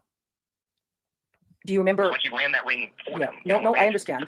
So Jeffrey was sort of presented publicly as the ringleader of the pedophile ring, but Jeffrey was basically behaving like a general manager of the ring. And then there was 7 or 8 other individuals, such as Trump, that were actually actively running the ring, micromanaging, telling Jeffrey what to do. He would give Epstein that caliber of person, because it wasn't just Epstein. Epstein had people that worked with him too on a lower level that would go like find runaways and stuff like that. Yeah. So I don't know where they got the people. I can't say that, but you know, it was this whole thing was being run as for those rich people. Yeah. I want to ask some more questions in terms of your sense of like the demonic. Some of the advisor work I've done, some of my own specifics of law enforcement. You know, I've come into contact, I've minimized any contact with, I'm familiar with a lot of really horrific horror stories that involve Satanists, occult practitioners, theistic Satanists. You know, I've spoken to folks that were able to get out of the theistic Satanist. This is where people kind of lose me on this shit. Because I'm yeah. I think that there are 3 different types of Satanists. There are atheist Satanists, there are LaVeyan Satanists, and there are Christian Satanists. The atheist Satanists are the largest group, and they just, you know, use the Satanist iconography as a way of opposing Christianity, and it's, you know, organized religion in the world, in society. LaVeyan Satanism is more rooted in like selfishness and stuff like that, and has some ritual element, but the ritual element is more in like energy and intention and stuff like that. They don't actually think that they're communicating with a demon. And then the third group is the Christian Satanists, who are very, very, very rare, and they actually believe they are communicating with the devil.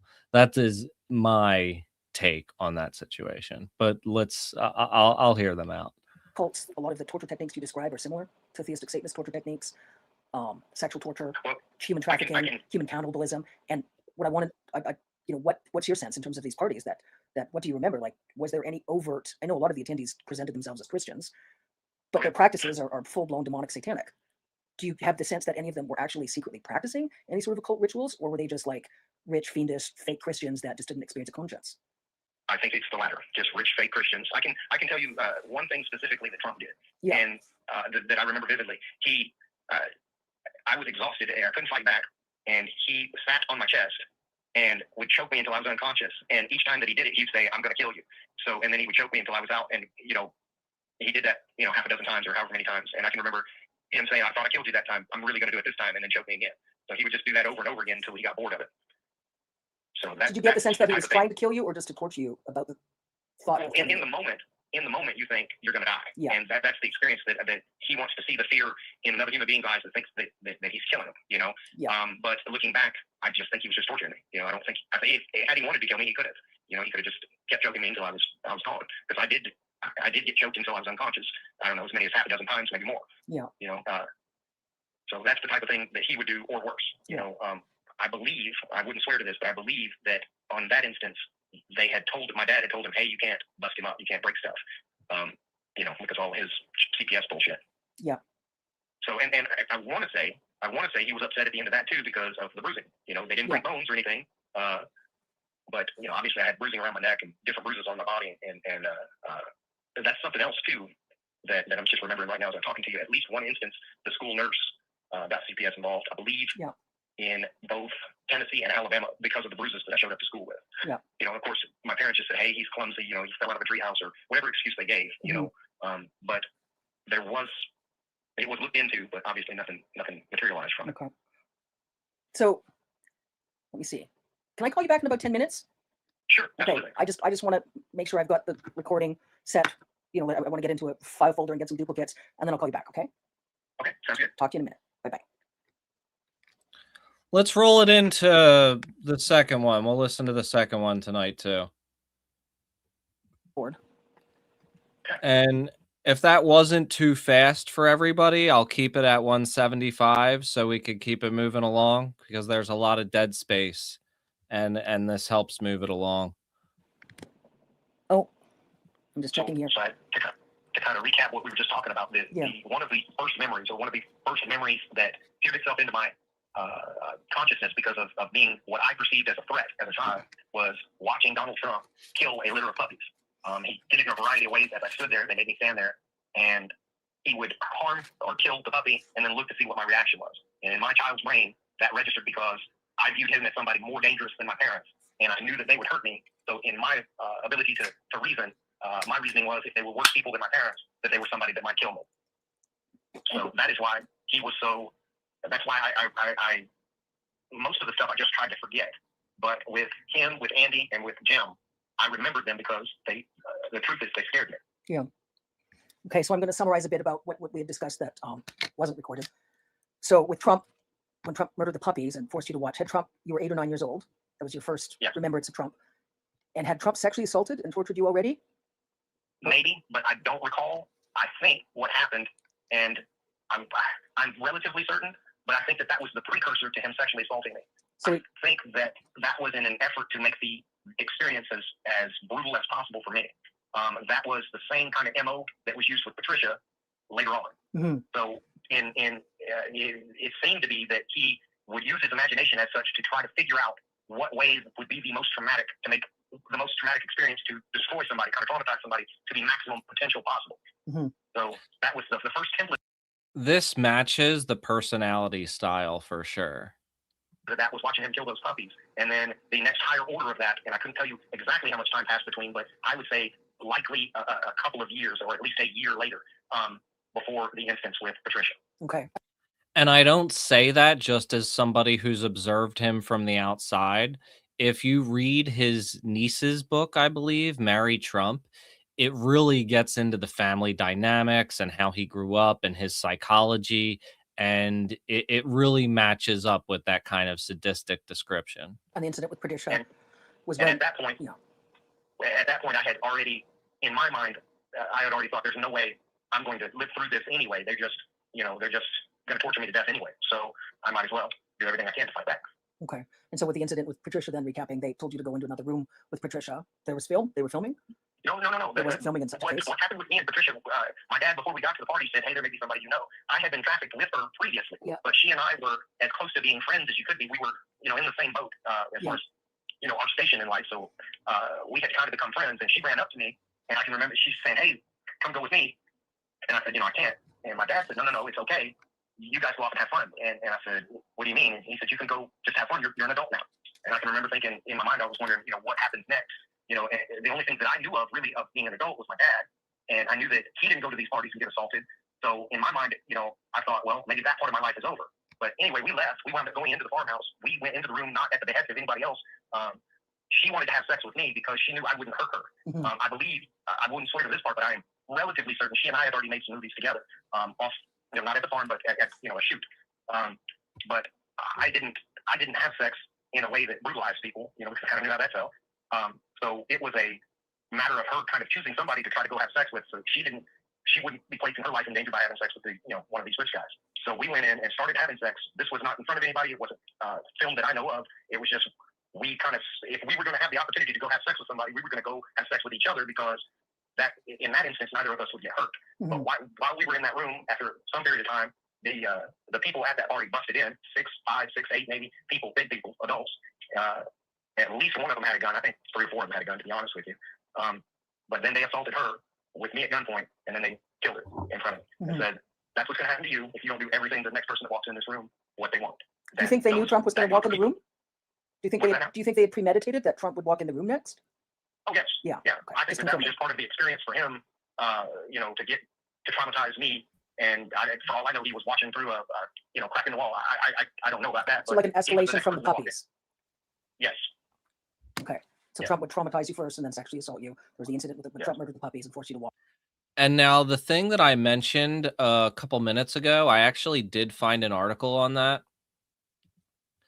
This was what I was talking about. Italy probes Sarajevo sniper safaris.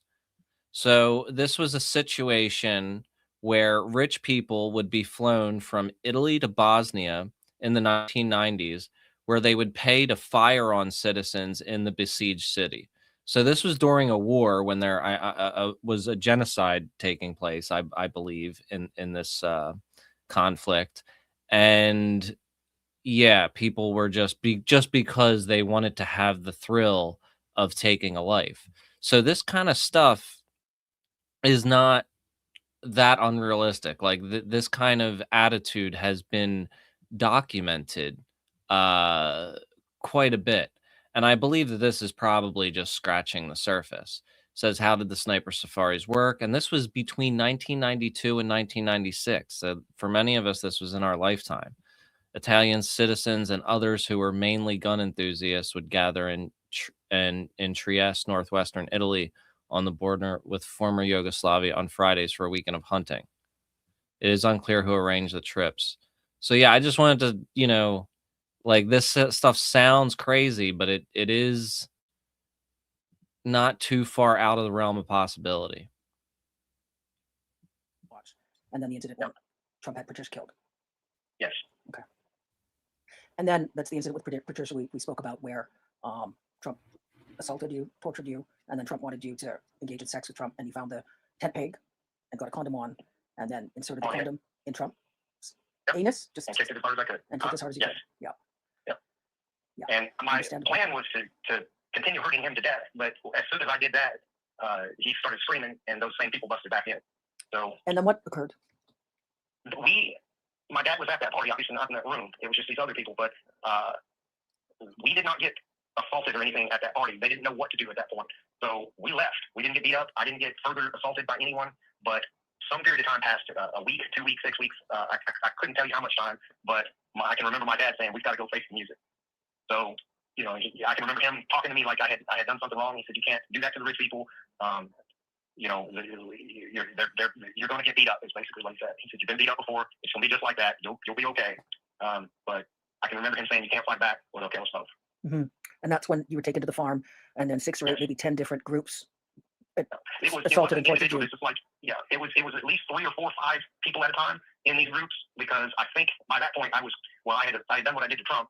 They knew that I was kind of in a homicidal type of rage, so they made sure to have enough people that they felt safe, because also my dad could fight too, and he was there. Mm-hmm. So they had, in each of these little groups, they had enough that they felt that I'm sure that they could overpower both me and my dad, because my dad's no slouch either. I could fight like a little Wolverine even as a child because of how I came up. Well, he was a bare knuckle boxer and a tough man type of dude, so he could fight too. But it was like they took us from station to station, to I don't know, just to increase the horror of it. I guess I really premeditated. Seems like it premeditated. Yeah, well, what I know of Trump is that Trump would attempt to premeditatedly stage such a scene to terrorize you retaliatorily. Yes. So he wasn't there at that. I would assume that it was a close enough time frame that he was still recovering. Yeah. But I can remember that even my dad having a conversation with the people, because of the level that they had kind of taken it to get me to that homicidal rage. I remember my dad arguing that it was unreasonable. He said, this is just what happens when you push somebody far enough, So then an argument. So then they took you to different locations, several groups at a time, tortured and assaulted you sexually. And then at one point you said they hosed you off with a garden hose. And what did they say again to your dad? That you were dirty and to hose you off? Oh, they just said, he's disgusting. Just take a garden hose to him or something. And somebody went inside the house and got a bar of soap. And I remember they threw it at me. Yeah, and J. Megan in her video did find that house that did have a railway station right on the property as well. Hit me in the head, and they all thought that was funny. And I was struggling because I had to get the soap from the ground. And I can remember being hit to the point where I was just having trouble grasping the soap. not just from a standpoint of like being able to see it, but like from the coordination aspect of it. Just because I've been hit in the head and body and everything so much that I even had difficulty in getting the soap. So they made me like take a shower while they stood there with the guard that was just hosing me off. I can remember getting really cold from that. But then it wasn't over. That would have been about the halfway point. And you said it was sexual assault followed by beatings in all of those cases. Yes. Some people didn't even want to sexually assault me. Some people just wanted to beat the hell out of me. So not all of them, they got to do whatever they wanted. But with all of the different people, it included some sort of physical assault, physical and sexual assault, or just the physical. There weren't any instances of just sexual assault. It was around causing damage to me. And towards the end of it, I can remember my dad saying he can't take anymore. He's going to die. Yeah. And, at that point, he had like drugged me because I couldn't walk or anything to one of the groups. And they said, if he can't take any more, it's not over with. You're going to have to take the rest of it. And he said, fine, because I'm going to go to jail anyway to kill him. So they beat the absolute hell out of him too. Okay. I can remember my dad kind of carried me away from the last like group of people. And I think he had to change clothes or something for me. And it took a while, like 30 minutes or something, but I finally got clear enough I could breathe and everything to where I walked out of there with help. And then is that when they took you to Andy Biggs? Or Andy Biggs tortured you? Not immediately thereafter, but another week or two passed, or maybe a month, week, two, whatever. I was healed as far as my most of my bruises and stuff like that from the first farm incident by the time I went to Andy Biggs. And of the physical assaults, it was the worst. He kept beating me until my ribs were broken. I was turning blue, convulsing. If you get beaten enough, as you try to breathe, you just kind of click. I can't describe it any other way than that. It's not even a wheeze or anything, but your like diaphragm or something locks up and you just start clicking. Some people call it like the death rattles. Yeah. But that's the point to which it beat me, to where when I would try to breathe, my chest would just make this clicking noise. I don't know how to describe it. No, you described that extremely, extremely clearly. Like I say, I appreciate your forthrightness. Now, you and I had spoken, and you said that your dad told you that after the incident with Andy Biggs, that your dad said that Trump and Trump's associates said that whatever debt they thought you owed because you fought back against Trump, that the debt was paid, and the debt was you getting raped and beaten brutally by all those individuals, including Andy Biggs. Yes. And then you said that you don't recall attending any more parties after that, and you weren't sure if it was because they thought you aged out because you were 12 or 13, or whether they just thought you were too much of a hassle, like they could get caught. I think all of that came into play, yes. Or they might wanted to behave vindictive towards your dad about whatever money your dad was earning. I couldn't speak to any of that part of it. I'm not even sure like the financial arrangements or anything like that. I can remember that when they sent me to the brothel, they were upset that they didn't make more money. And then I can remember Lynn being absolutely furious because they were going to get this big payday for doing the child porn in Tennessee, but they wound up losing money on the deal because they got stiffed by whoever bought the film when it was done, and they had to spend, I think, some money on a lawyer. So it was a net loss for them. But it was something to do with like the film wasn't as long as what they agreed to pay money for, so they didn't make as much, and But the films. I just remember them being upset. Okay. And the filming, most of the filming, the parties was all associated with Trump and the Trump Epstein just laying pedophile ring. Different layers of parties. Yeah, but it's a whole bunch of people. It's just that from my childhood perspective, what I saw or what I thought that I saw was he was the big boss. Donald Trump was the big boss, and then Epstein was like you said, like the manager or something. And then you had lower level people like my dad that kind of went out and found girls or coordinated, at the ground level of things. Yeah. So in terms of Epstein himself, he just started out. That's what I'm saying. Like what I was saying earlier about these lower level people, I really do believe that Virginia Giuffre's father was one of these people. So I think that Virginia Giuffre's father was like this dude's father, and that they had a similar relationship with both Trump and Epstein. Because, like I said, probably last night, Virginia Giuffre's father abused her and trafficked her to his friends before Epstein. And then her father worked at Mar-a-Lago, where he introduced her to Trump, and then Ghislaine Maxwell found Virginia Giuffre out of nowhere, and then Virginia's dad drove her to Epstein's for the first time. So, even though he wasn't like there at the parties, I really do believe that, at least not the one she was at, I do believe that he was involved on some level more, because even in her book, she said that she felt that he was paid off. So there's that too. People like my dad that would sell, their adopted child, their actual child, or whatever. So those are the different layers of people. Yeah. But that Trump was involved in a lot of the planning, micromanaging, filming. Certainly the payouts. Yeah. Because I know that when I was offered to Trump, the excitement that was in the house from Lynn particularly was that this is going to be the big payday. We have made it up to the highest level of this thing, so to speak. Mm-hmm. Because they would sell me at a lower level to people that they knew. Not this is outside of the parties, but obviously they don't have the type of money that these rich folks have. So that wasn't really a big payday, and they were nervous about taking that kind of money because they were expecting this large amount of risk for really little amount of reward, and they were excited to make it to the level of Donald Trump because I think the payday that they were supposed to get was $25,000.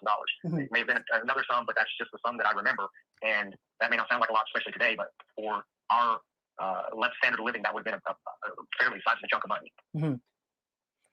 And we spoke about in terms of the years when you were about 9 to 10 years old, maybe 8 years old, until about 13, and most of the parties there were only 3 or 4 kids there, sometimes only you. Yes. And it was sort of the different. And they would almost always have at least one girl there. So I'm sure that the mentality of that would be, to have a boy or a girl to choose from. And there may have been children at these parties that were in attendance that I just didn't see because I was being abused, in like a bedroom of the farmhouse or some other location. And there could have been more people there. I can't really say exactly that. Mm-hmm. You get kind of just from a standpoint of the experience, you very much just kind of lock onto your surroundings to try to stay alive. You're looking at the person that you're having this encounter with, anything that you could potentially use for a weapon, escape paths and stuff like that. Very much you're in survival mode. So you tend to hyper-focus on just what's immediately around you. So there may have been additional things going on, but I really wasn't paying attention to those. Okay, and we spoke about the average age was like 9 or 10 years old in some cases. Layers of parties. Adult prostitutes were there too. Yeah. So the younger end is 9, 10, all the way up to, young ladies, 17, 18, 19, 20-year-olds, And did you ever see Andy Biggs sexually assault and torture anyone else? No, not that I can recall, no. And what about Jim Jordan? No, I remember him from that one instance. I'm not saying that he wasn't at additional, but I only remember him at the one.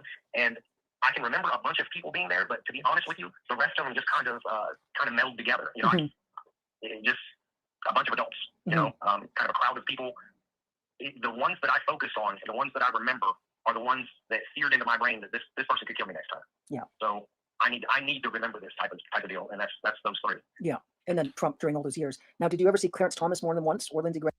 Yeah, and I think this, again, this behavior is making sense with everything that we see from Trump, like the dominance mentality. You must have it to have it. Even the thing with Greenland, when they asked him, we have all these bases here, why do you need to own it? And he says, because mentally, I just want to own it. It feels better to own it mentally.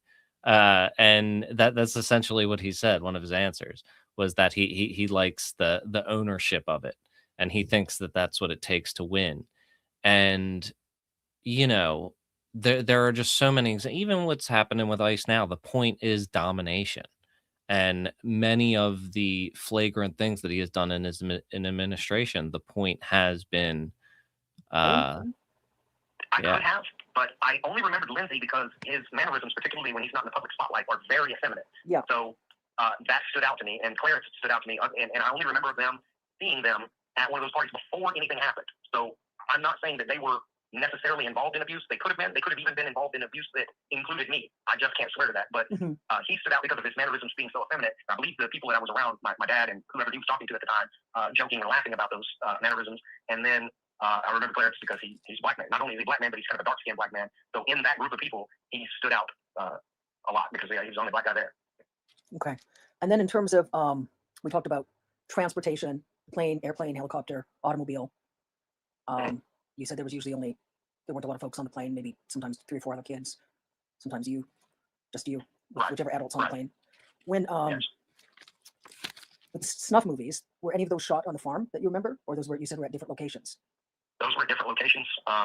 And how many folks did you see killed in the snuff movies that you saw filmed? That was filmed? Yeah. For sure, 100%. I only remember that one. Yeah. Now, if they filmed Patricia being shot, that would be 2. Okay.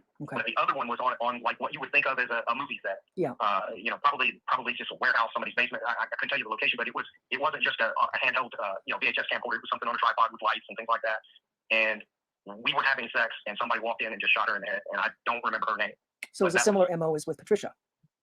Yes, but there was no additional assault to me afterwards. But yes, it was similar to what happened there. Other than with Patricia. They were probably filming two different. Somebody else asked that. It's a film where they end somebody's life in real life. I remember that movie 8mm back in the day was about that. That was a really really twisted movie. They busted in. It was That's where I learned what that term meant. However many of them there was, about half a dozen, and I had to stand there and watch, kind of like I had to with the puppies, while they abused her first and then shot her. Did Patricia say anything to you before Patricia was shot? Do you remember anything? Did Patricia say anything all during the assault? I can remember her asking to just die. Please just kill me. And I can remember telling Patricia, because this is what Samantha had said to Sarah before Samantha shot her, was, "You're going to come be with me now. I love you." And then she shot her. So I said the same thing to Patricia. Mm-hmm. And then they shot her.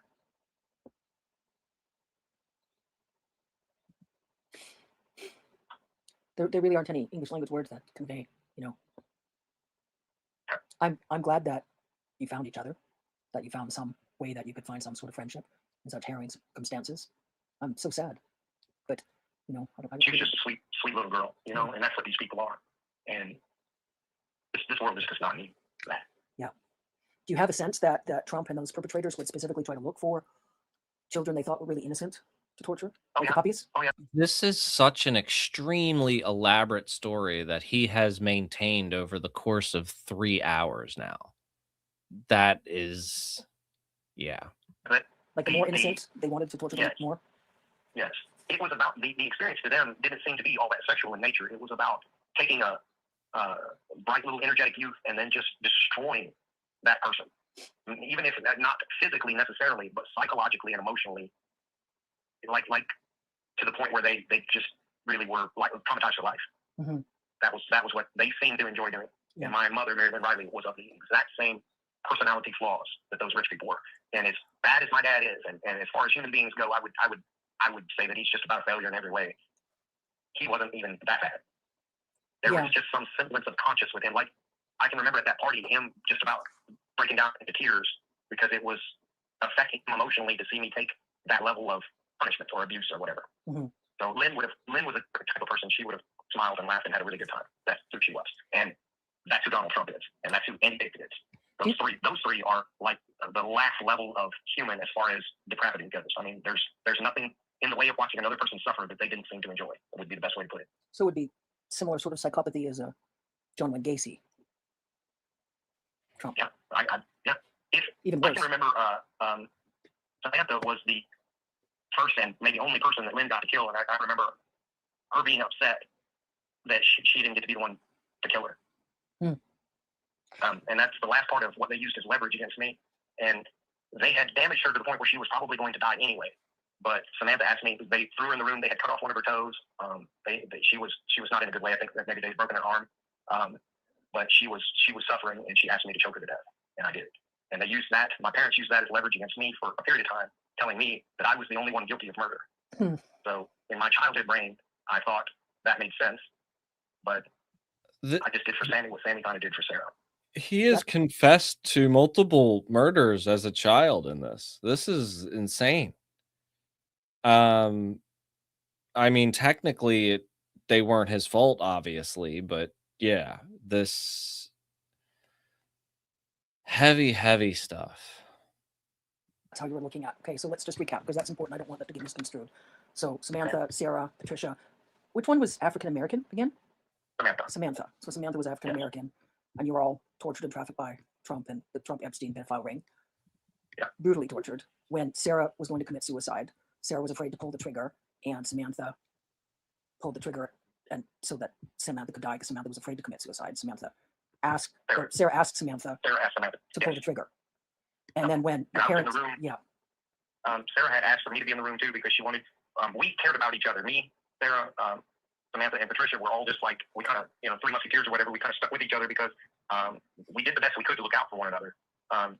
But she wanted me to be in the room too because she wanted to die around the people that she loved. And at that point, it was just me and Samantha. I don't. And was that at the brothel again, or what was the location? Yes. Yeah. Okay. That was at the brothel. Okay, and so that's when Sarah died. And then they had to clean up. Yes. Clean up. The adults came in and took Sarah's body, but I remember Samantha and I had to use the cleaner solutions to clean up all the blood and stuff like that. Mm-hmm. And then when Marie Lynn and William Kyle tortured Samantha almost to death, Samantha was going to die, and then Samantha asked you to kill Samantha, similar to that Sarah asked Samantha to kill Sarah. She showed me how to choke her, and I did. What else did she say? Samantha? Yeah. She just made me. She said to save her? She made me promise to live life for both of them. She made me promise that I would get through it. What do you think Marie Lynn and William would have done to Samantha if Samantha hadn't have died? They just would have kept beating on her until she was dead. So they tortured her for a couple of weeks, probably. A couple of weeks. So they tortured Samantha during a couple of weeks. And then Samantha asked you to kill Samantha because Samantha didn't want to die getting tortured by William Kyle and Marie Lynn. She said, I can't go back in there. I can't do it again. Yeah. Because they had us locked in like a little storage room. Yeah. And they would pull us out one at a time and torture us and then throw us back in there together. And that last day, they threw her back in there at night. And I can remember we stayed up almost all night talking. I can remember when daybreak hit, she said, you've got to do it. I can't. Basically, she could not face them again. And she knew that shortly after sunrise, my parents would be up. Yeah. So when I filed the police report, I told them that same thing. So that the police report that was never followed up. So when I did that in Lawton, Oklahoma. In Oklahoma. And so when you talked to the police, you said Samantha had asked you to kill Samantha. People are probably filing subpoenas for these police reports now, like we read in that one post. And also, yeah, it's way possible that they could have wiped that from existence. But it's still good to try to check, because the more things that we can line up, the more people will take it seriously and maybe get some justice. Because Samantha couldn't bear getting tortured by your parents anymore. And you told the police, and the police never followed up in Oklahoma. I filled out a whole report. It was recorded. I gave them the exact same story I'm telling you, and I never heard back from them. And I don't know why. I don't know how deep they dug. I don't know why that investigation stalled. But at the conclusion of that, I felt as though law enforcement was not somebody that would do anything. Because I know that the investigations have to be somewhere. Yeah. My parents were investigated over and over and over again, particularly my dad, in 3 different states. Seems like there was four different states. Because Texas, Tennessee, Alabama, and they tried to kill me in Florida. There was another investigation in Florida that followed them back to Alabama. Yeah. So, I have a question for you. There's no way. Yes. This is specific regarding with Trump again, and I think it might help in terms of sort of just establishing something. When you kicked the tent peg into Trump's anus, you said it tore Trump's backside open, anus open. Yes. There's a lot of gossip, discussion about Donald Trump's being incontinent since several years ago. I remember some folks that worked on the television series The Apprentice. They said Donald Trump had to wear diapers, and that I would bet it's because I ripped him open. That's what my sense is that some of the gossip has been, Trump had used Adderall, Trump was incontinent because of drug use. But I'm wondering, and I do know that the truth, if that's actually the reason Trump wears diapers. Wow, if that's the case, that's some wild shit. Is a significant part, do you think? Do you remember? I mean, can you describe what the injuries look like? Do you remember enough to describe? I remember the scream that he let out when I kicked him, and I remember backing away, and it was, I can't remember exactly what it looked like, but it wasn't just that he was hurt. He started, while he was screaming, like his entire body was in it, almost like a horseshoe, where he was just vibrating or convulsing while he was just screaming. I remember his reaction being so loud that it scared me, and I kind of backed away. But what the injury itself looked like, I can't really describe that, because in my mind, I thought that he was going to die after. Mm-hmm. So I got as far away as I could, like in the corner. And as he's just, the scream that he let out, I can remember that. Yeah, just like a banshee. Mm-hmm. And then those people came in there, obviously knowing something was up. They pointed a gun at me. Anyway, they didn't beat me. They didn't do anything like that. They just scooped him up, got him out of there. And then they tried to figure out what had happened. And I know at one point I was just there with like a couple of guys holding a gun on me. And there was some discussion. My dad was brought in. And they just let us go for that day. Mm-hmm. Nobody harmed us that day because they didn't really know how they were going to handle it. They didn't know if Trump was going to die. He was fucked up. I mean, no doubt. that's something that left a scar. There's no doubt in my mind that left a permanent scar on him. Mm-hmm. So, and as far as if it's possible that that's the reason he's incontinent today, it's very, very much so. It wasn't it wasn't a minor injury by any stretch of the imagination. It was my best effort to kill him in the most horrible way that I could possibly do it. I just happened to fail. Well, you were 12, and you've just seen Patricia tortured and raped and murdered.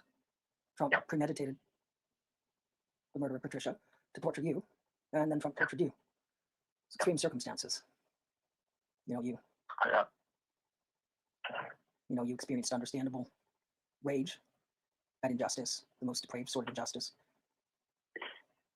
And as much as I'm able to corroborate, I wish somebody would just offer my dad a deal, because he knows all of it.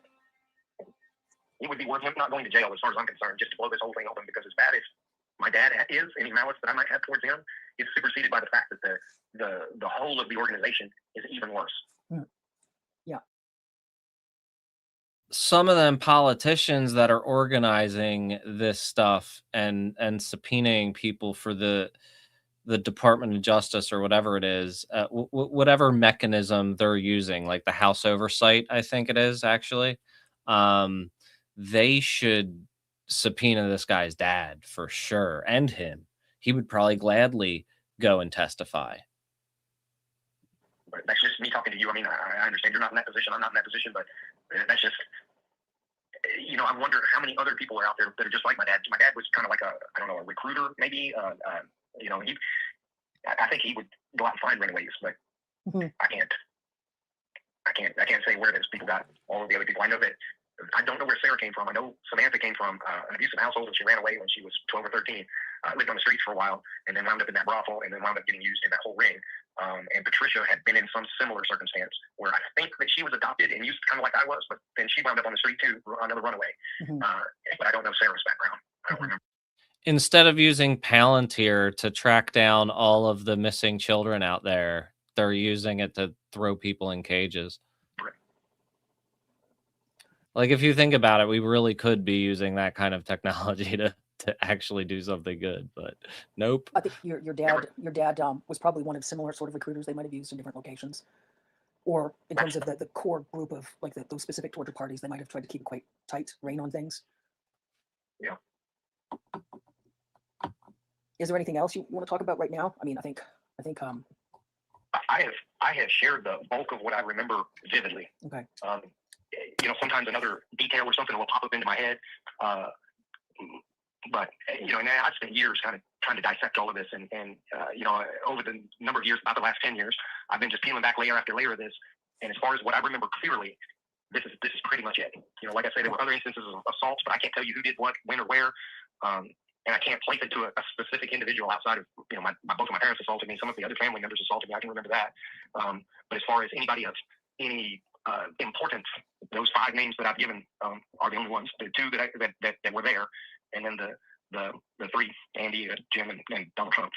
But there were other people at those parties, and those people were important. I just can't point a finger at them and say for sure. Yeah, no, don't worry about that at all right now. There's what I'm going to do is, to be honest with you, seeing Clarence Thomas there really stood out. But what cements that into my brain was the celebration that my dad had when he got confirmed onto the Supreme Court.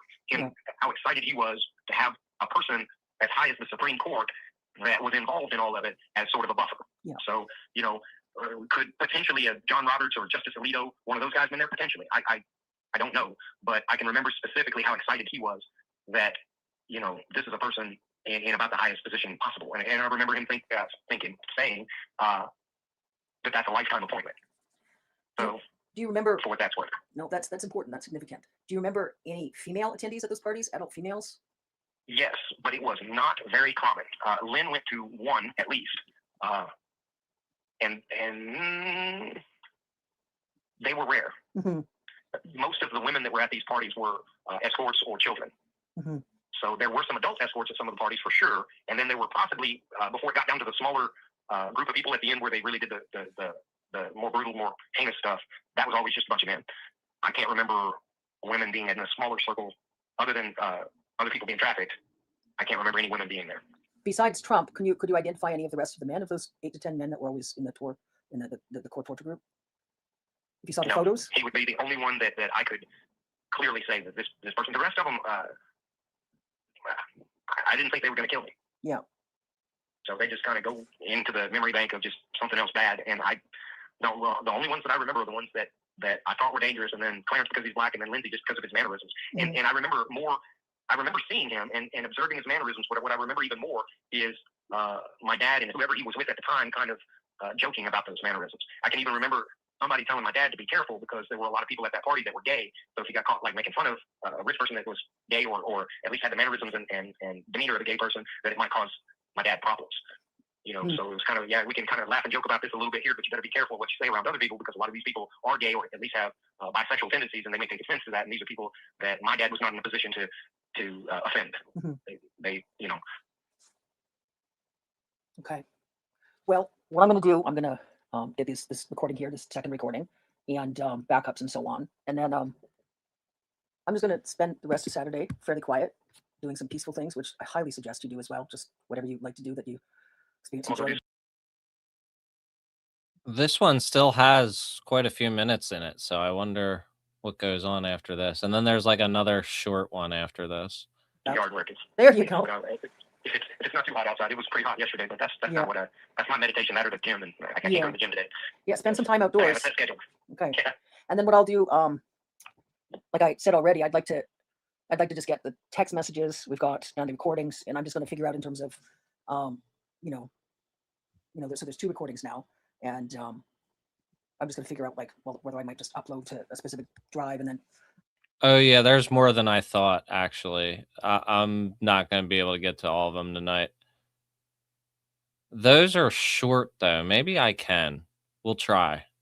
I've got to look at this in terms of the logistics with the recordings. Like I said, I'd like to just post them raw with a brief summary. And, a totally different context. A long time ago, I was speaking to some folks who are at NASA about climate crisis related. And one of the women that I know at NASA was talking about all the data they were seeing. And there was so much politicization of the data that Lynn was concerned that, it was going to be a huge negative impact. Lynn's perspective in terms of climate crisis was, in terms of survival of the human species. And we'd had some discussion about posting all of these data from all these different locations, the North Koreans, NORAD, just so everybody could look at the data and they'd be like, holy Christ, what the heck is going on? And then it's like a bit more simple to try to get folks of different opinions and belief systems to behave more unified. So slightly, obviously what we're discussing is quite different, but what's similar is, the truth is being suppressed. And very much so. It all comes back to greed, and these people have this defect in their soul or personality or whatever you want to say, and they're denying the climate crisis for the sake of money, and they're denying the pedophile ring because the rich people that are involved in it want it to continue. Yeah.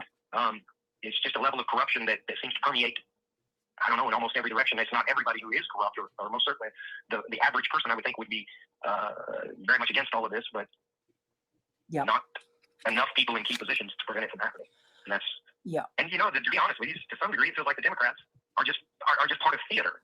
Joe Biden had 4 years to kind of do some things, and it seemed like as far as policy went, it seemed like some things were going in the right direction. But where was the urgency with the guy that tried to incite a coup? Well, it almost feels like they're just playing almost all feels performative. No, I understand. I think Joe Biden that side. Yeah.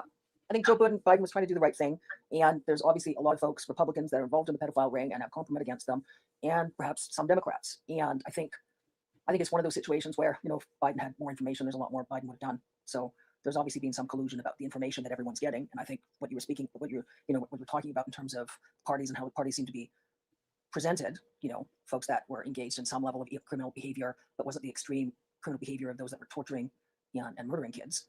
And so they were all trying to play it all off against them all. So all these different folks had compromise, say, on drug use or some sex acts they didn't want publicized, but they didn't know about the torturing. So a lot of collusion, but there are decent folks, and there are decent folks that are trying to do the right thing.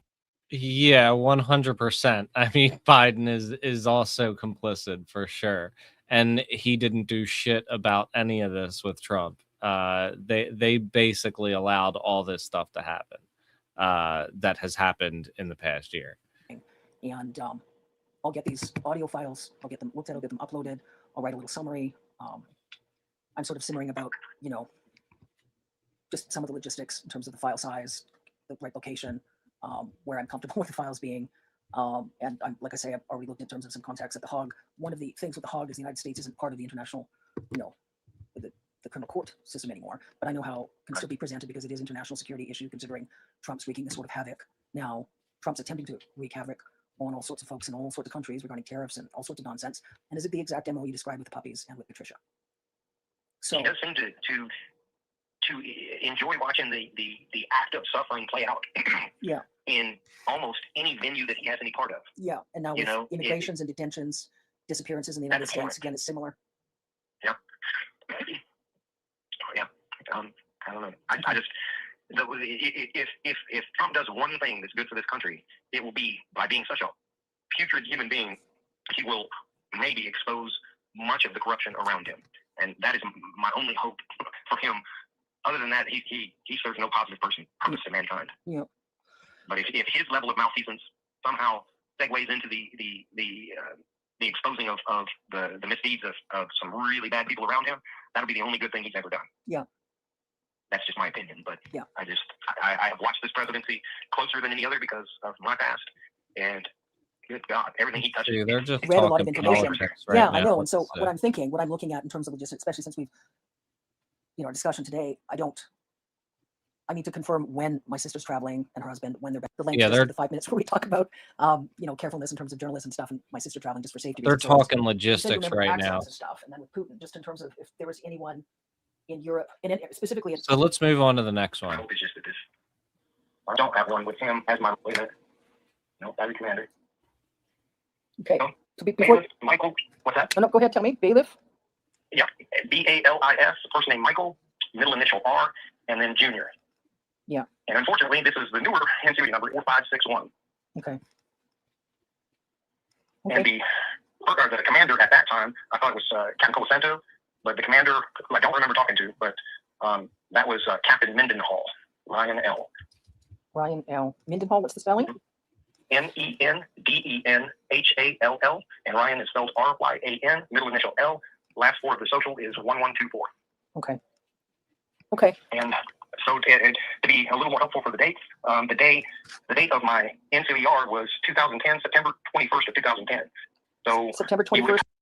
I'm going to try to get through as many of these as I can in the next hour, but I could probably only stay up for like another hour because I still got to work and stuff tomorrow. 2010. Yes. Okay. So I would have talked to him about it probably within the year prior to that date, sometime within the year prior to that date. So year prior to the date, so 2009. Yes, sometime within that year, because a rating period is for 1 year. Okay. Okay. So sometime between September 2009 and September 2010. Yeah. Okay. Okay.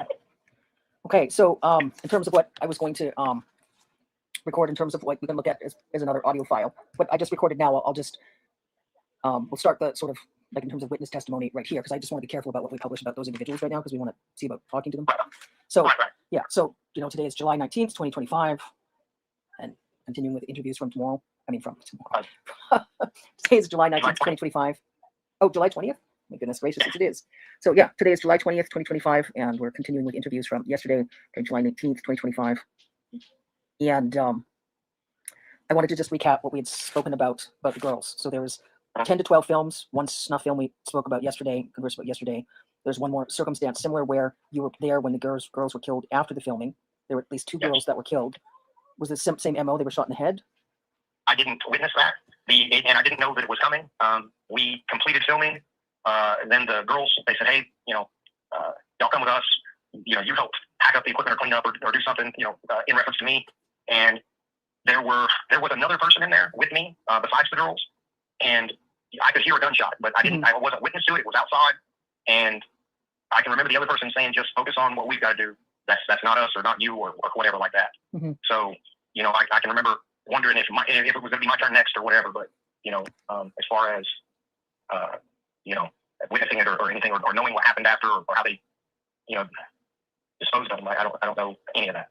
And you said you thought they were silencing the girls, and the girls were under 13. Well, I'm gonna let this play real quick while I refill my water here, so I'll be right back, but I'll leave this play. Samantha had talked about that they only used the girls for a certain amount of time because after a period of time where they kind of became cognizant that they weren't going to really ever rise above that, because the way that they would sell it to the girls is, hey, we're going to clean you up and make you beautiful, and you'll be around these rich people, and they like young women, so if you can be what they want, then perhaps you'll go off and live in a mansion with one of these rich people. But that facade or that lie or whatever only survives for so long because they're horribly abused and things like that. And after a period of time, they just kind of become aware that this is their station in life. They're never going to be, I guess, the arm candy of one of those rich people flying on their jets, And the way that Samantha described it is, once they get to that level of consciousness, they have passed their expiration date. So they would only use the girls for a certain amount of time, and they were either recruiting or finding. I don't know how they got the girls, but I can remember even in the brief period of time that I was there, because I wasn't there for longer than just a few months. Maybe even just like a couple of months. But even in that small period of time, I saw 1, 2, 3, 4, 5 people killed. 5 killed during 2 months. Yeah, yes. I saw Sarah die. She was there when I was there when she died. Samantha killed another one of the girls. That was I think she just killed her because she kept causing problems, to be honest with you. And then the 2, which I believe it was 2, it might have been 1, it could have been 3. I wouldn't swear, on the number, but I believe it was 2 in that one shoot. And then the one girl that was killed during the filming, she was killed on film while the cameras were rolling. Yeah. And then Sarah was committing suicide, you said. Yes. Patricia to terrorize you. Yes. So those were additional killings on top of the 5 during the 2 months. Is that? Well, let me count again. So it's Sarah, the 2. There's another one that I saw killed too. So Sarah, which was sort of more of a suicide, but then Samantha pulled the trigger, right? Yes. Okay. And then one other time where one of the girls was executed in the brothel, and that was in front of all of us. So one of the girls was executed in the brothel. And did you say that Samantha did the execution? Did they force Samantha to do the execution or no? Two separate instances. The one girl that was executed, I did not know her. I don't know if I'd ever even spoken to her, but she was killed as some sort of retaliation. Somebody was beating Samantha, and I got involved in it. And again, it was one of those people that you couldn't touch. So they came and they didn't kill me. They didn't kill Samantha. They just killed this other girl. And I don't even think she had anything to do with it. So was that the one in the brothel? That was one of the ones in the brothel, yes. And then Samantha killed this other girl just because she had beat up one of the other girls, and she kept stealing stuff, and she kept trying to cause problems with the people running it, and she murdered her. Okay. So that was even separate of all of that. So, and I know I'm thinking of more and more. Yeah, I suspect you'll think of a lot more. All of these things are kind of compartmentalized a little bit, so I'm thinking, okay, this happened. Yeah, it's okay. Well, I understand. There's a lot. You've been through a lot, and you're trying to diligently remember, and remembering. You'll probably remember a lot more, and how I'm making sure is comfortable. So it's. So there was, during the 2 months, there was at least 5 girls killed, and the killings were all related to the Trump Epstein pedophile ring. There was executions, snuff film, silencing the girls.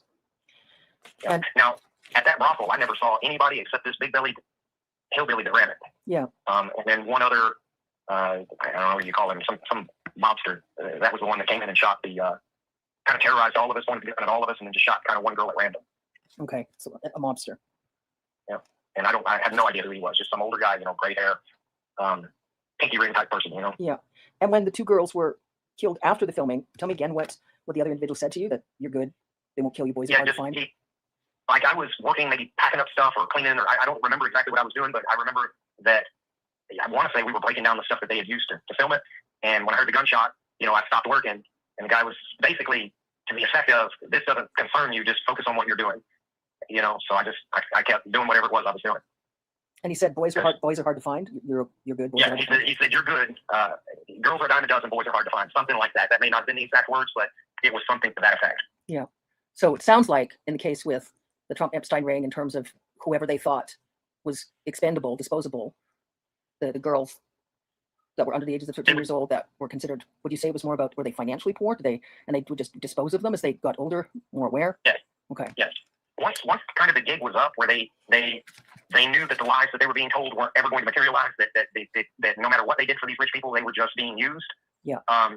They didn't want them around to kind of spoil the ones that still believed in the narrative, because the structure of that was to try to get the girls to be enthusiastic, willing participants, for these rich people. And once they had reached a certain level of trauma, then they just kind of had no use for them. Okay. So from your experience, all the girls that you were exposed to during those particular 2 months, they all died? Yes. Yeah. All of the ones that I made any kind of a closer connection with, they all died. Now, I may have had there's not even any made to it. I had connections with more people that I don't have. I didn't make as much of a concrete memory with, and I couldn't tell you what transpired after the 2 months that I was there, or if some of them made it, or ran away or escaped, or I had no idea what happened to the rest. And was but that there were always specifically that was specifically when you were at the brothel during those 2 months? Yes. Okay. And when you first met Trump, you were about 8 or 9, and then the last incident with Trump, you said, was when you were 12 or 13. That's correct? Yes, as far as I know. I wouldn't swear it could have been a more compressed time frame, say 9 to just 11. But within those years are all that I remember, around 8 to probably 12 or 13. Yeah. But there's a chance that it ended even before the 13-year mark. But it would definitely be within that time period. Okay. Because beyond that, my life kind of changed a little bit, and there wasn't, after that incident with Andy Biggs, I do not have any recollection of either being abused by anyone outside the family or any of those rich people. I had no more connection with any of that moving forward that I can recall. Okay. And where did you go then after that period of time? Were you still? I saw in chat that Trump's family ran a Canadian brothel, and this is actually a thing. This is accurate. Donald Trump's grandfather ran Canadian brothel during gold rush. And yeah, that's interesting. Could have been, that's where the fortune began. That's interesting. That is somewhat the family business, I guess, to some extent. So with Marie Lynn and William Kyle? Okay, so after Tennessee, after the films, yeah, when we moved to Alabama, there was I couldn't even tell you for how long, but there was a period of time where I was taken away from them, placed into some sort of foster care.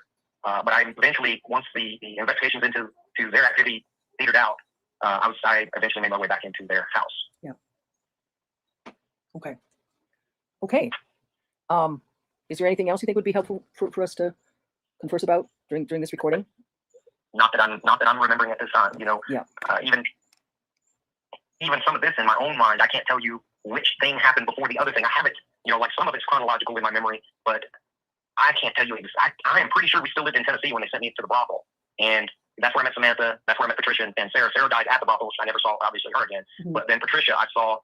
It would have been months or a year later or whatever at that party. Yeah. Samantha was already dead at that point. So, and then Patricia died at that party. So Samantha was already dead. Go ahead. So Samantha was already dead. Sarah died, and then Samantha, and then Patricia. Yes. Okay.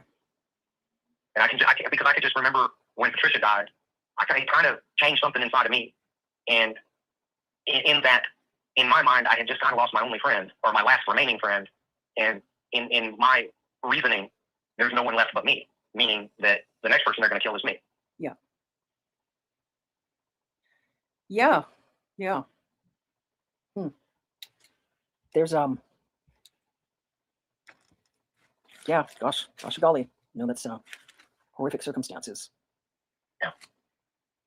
I thought there was and like a lot of these girls that just come up missing, that's where they go, man. They're in that type of a situation until they take it back home, bury them out in some farm or some other place, and it's sad to say that, but it's the truth. Yeah. And I remember that Samantha went by. She's the only one that I ever heard a last name, and I believe she went by Samantha Jackson. And the police did run her name through there. At least they said they did, and it did not match a missing person for their database. So I don't know if that was her real name, which is just something she went by, but I do know that I can remember her recalling talking to me about just don't ever kill somebody for these people because then they own you. And that was part of her problem, is that they had used her to kill somebody, and so she figured no matter what, she was screwed. Mm-hmm. Did Trump ever visit the brothel, or Trump was usually at the parties on the farms? Just at the parties. I couldn't tell you who all went in there. Yeah. I just remember Lynn dropping me off of there and just telling me how horrible it was going to be the whole trip. And I stayed there for however long, and then she came to pick me up. She got some money, but it wasn't very much, and she got angry. And whoever was running it just kind of laughed in her face because they said, "What are you going to do? Take us to all claims court?" Yeah.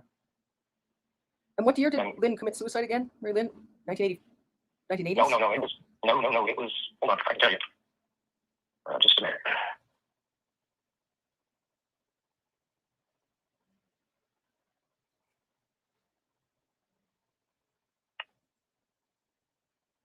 I guess he's looking for. Wait a minute. No, that's not her. I sped it up because there is quite a bit of silence. Nope, that's not her either. Yeah.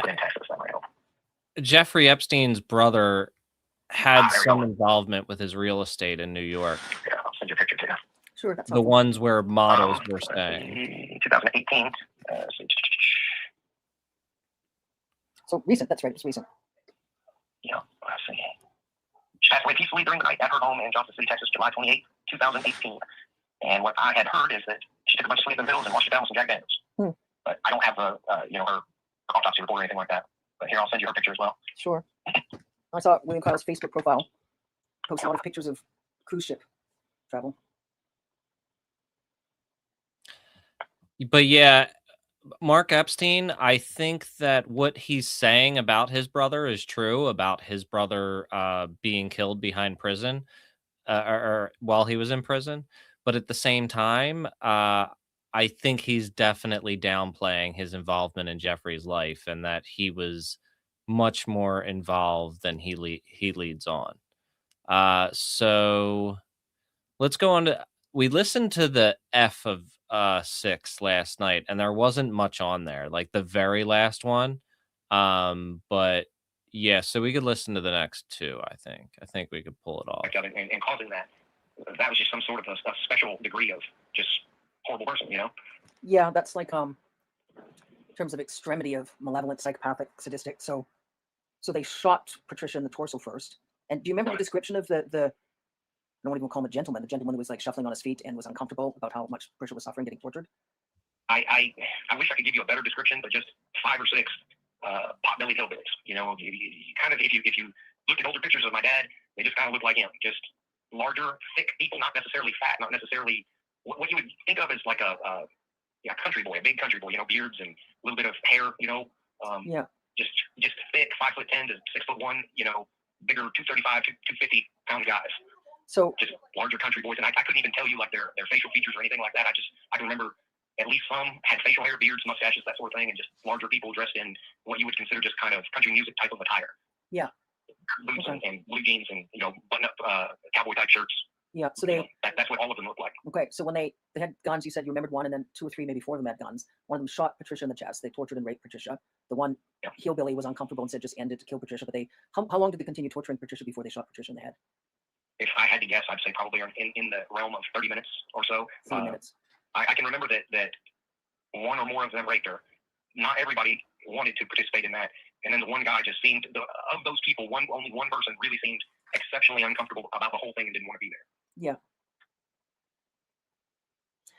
Yeah. And Patricia said Patricia wanted to die. That was what you remember Patricia saying to you, to kill Patricia? Or that Patricia was saying... They had beaten her like so badly. I don't know if all of them had beaten her, but one of them beat her, hit her really hard in like the ribs and things like that. She was having trouble breathing, and in my estimation, I think she already knew that they were going to kill her, and she just said, "Please just kill me," something to that effect. Yeah. And I can remember looking at her and saying, "Baby, you're going to come be with me right now." And she looked at me and she smiled, and I said, "I love you." And one of them shot her. Yeah. And she was having trouble. I said, "Just look at me, don't look at them." And the other guy, he was breaking down. That guy that I'm telling you was shuffling on his feet. He said, I mean, he got a little upset or agitated or something and said, just fucking end it or just shoot her in the fucking head, whatever he said, because he was not enjoying it, like the guy that was doing I guess you could just call it torture. Yeah. So after that, he shot her in the head, and then I can remember them arguing, well, why did you shoot her there? Because now we have to find another mattress, you fucking idiot, or whatever you called him. Mm-hmm. And the way that those people talk, he's like, shut your mouth or we'll get rid of 2 bodies or something, that may not have been the exact conversation, but that was the mood of it and kind of the information that was getting passed back, and then they wrapped her up in a sheet, took her out, and then I think there was some discussion as to whether or not they could just put a sheet over the mattress, but there was blood on it. They said no, so they rolled up the mattress or did whatever they did with the mattress, and went and found another one, and that's how that went. Mm. It wasn't a big bed, it wasn't like a queen size bed. The way I remember it was just like a twin bed. And then Trump came in the room. Yes. Now, in terms of, you said you didn't remember if there was any cameras. Was Patricia getting killed filmed? Do you remember seeing any cameras at all? I do not remember seeing any cameras at that time. So if there was a way to record it, there wasn't any. We went into that room alone, not knowing that it was going to get it was a setup. interrupted. Yeah. Right. And So there were no cameras or anything that we were, unless there was some sort of mirror, two-way mirror and something set up behind it. That's possible that it was being filmed without our knowledge, but no. As far as do I know if there was any way to record that? I don't think so. Do you remember whether there was any sort of? It would have been. I'm sorry. No, go ahead. From a logic perspective, I don't think it would have been recorded because those 6 people were in that room too. So 5, 6, 4, however many it was. I think it was 5 or 6. They would have been it wasn't a particularly big room. It wasn't like a main room. It was like a little guest room with an individual bed. So in my mind, I would doubt that was filmed because it would have had those people that murdered her in the frame too. Whereas when they shot that girl in that separate instance in the film shoot, the cameras were pointed to us in the bed, and then the person came in and shot her from like you. You're right about that. That's a very good point. Those very small details, you could kind of tell this is something that he lived through. It's not some vague description. It's like, from the guy that didn't want to be there and the drowning. Exactly. It's very, very detailed. And this has been hours of discussion. The person who fired the shot from the film. Was there? You just know she got shot. Yeah. So in the room, was there somewhere where there might have been a peephole? There could have been. I mean, that's possible. If somebody was just watching, like maybe even Trump himself. Like he wasn't there for any of that initial part. He just came in after. Yeah. And you said your sense, what they had said, what they tried to convey to you, is that they knew Trump was coming in the room after, like Trump had hired them to. Yes. Torture and one of them pointed the gun at me and said, "There's gonna be an old boy comes in here, real Southern drawl. There's gonna be an old boy comes in here. You gonna do whatever he says, or I'm gonna put a bullet in you too." And he called me something, little hillbilly fuck or whatever he called, and that was the one that had killed Patricia, and he was smiling. So he wasn't trying. I just remember how much pleasure he took in the kind of the horror of the situation. Yeah. Well, I'm trying to just get a sense in terms of, because it seems obviously that obviously they knew about Trump, that Trump wouldn't just like stand in the hallway and cool his heels. It's the sort of situation, right, like from what you described. What I know of Trump, that Trump would have wanted to hear what was going on or watch. That's possible. I can't remember the exact layout of the room. Or that Trump just wanted, or Trump just wanted you terrorized when Trump came into the room later. It definitely wanted me afraid. Yeah. There's no doubt about that. And if that was to do with his desire to make the experience as horrible for me as possible, or whether that was from his psyche to give him some protection, because I was kind of already known, I think at that point, as being somebody that would fight back to the best of my ability. Yeah. So it could have been either circumstance, but it was definitely to shock, traumatize, and make me more pliable, I guess, in terms of acquiescing to whatever he wanted to do. Yeah. And I can just remember thinking, I'm gonna kill this son of a bitch if I can just get an opportunity. I'm a child at this point, around, we'll say 12 years old. So he's a much larger person than I am, and of course 40 years ago he wasn't feeble.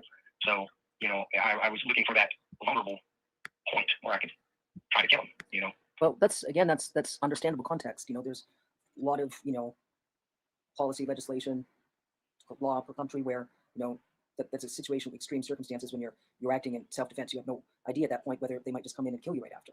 They'd said if you didn't do what they called Trump an old boy wanted, that they'd shoot you in the head as well.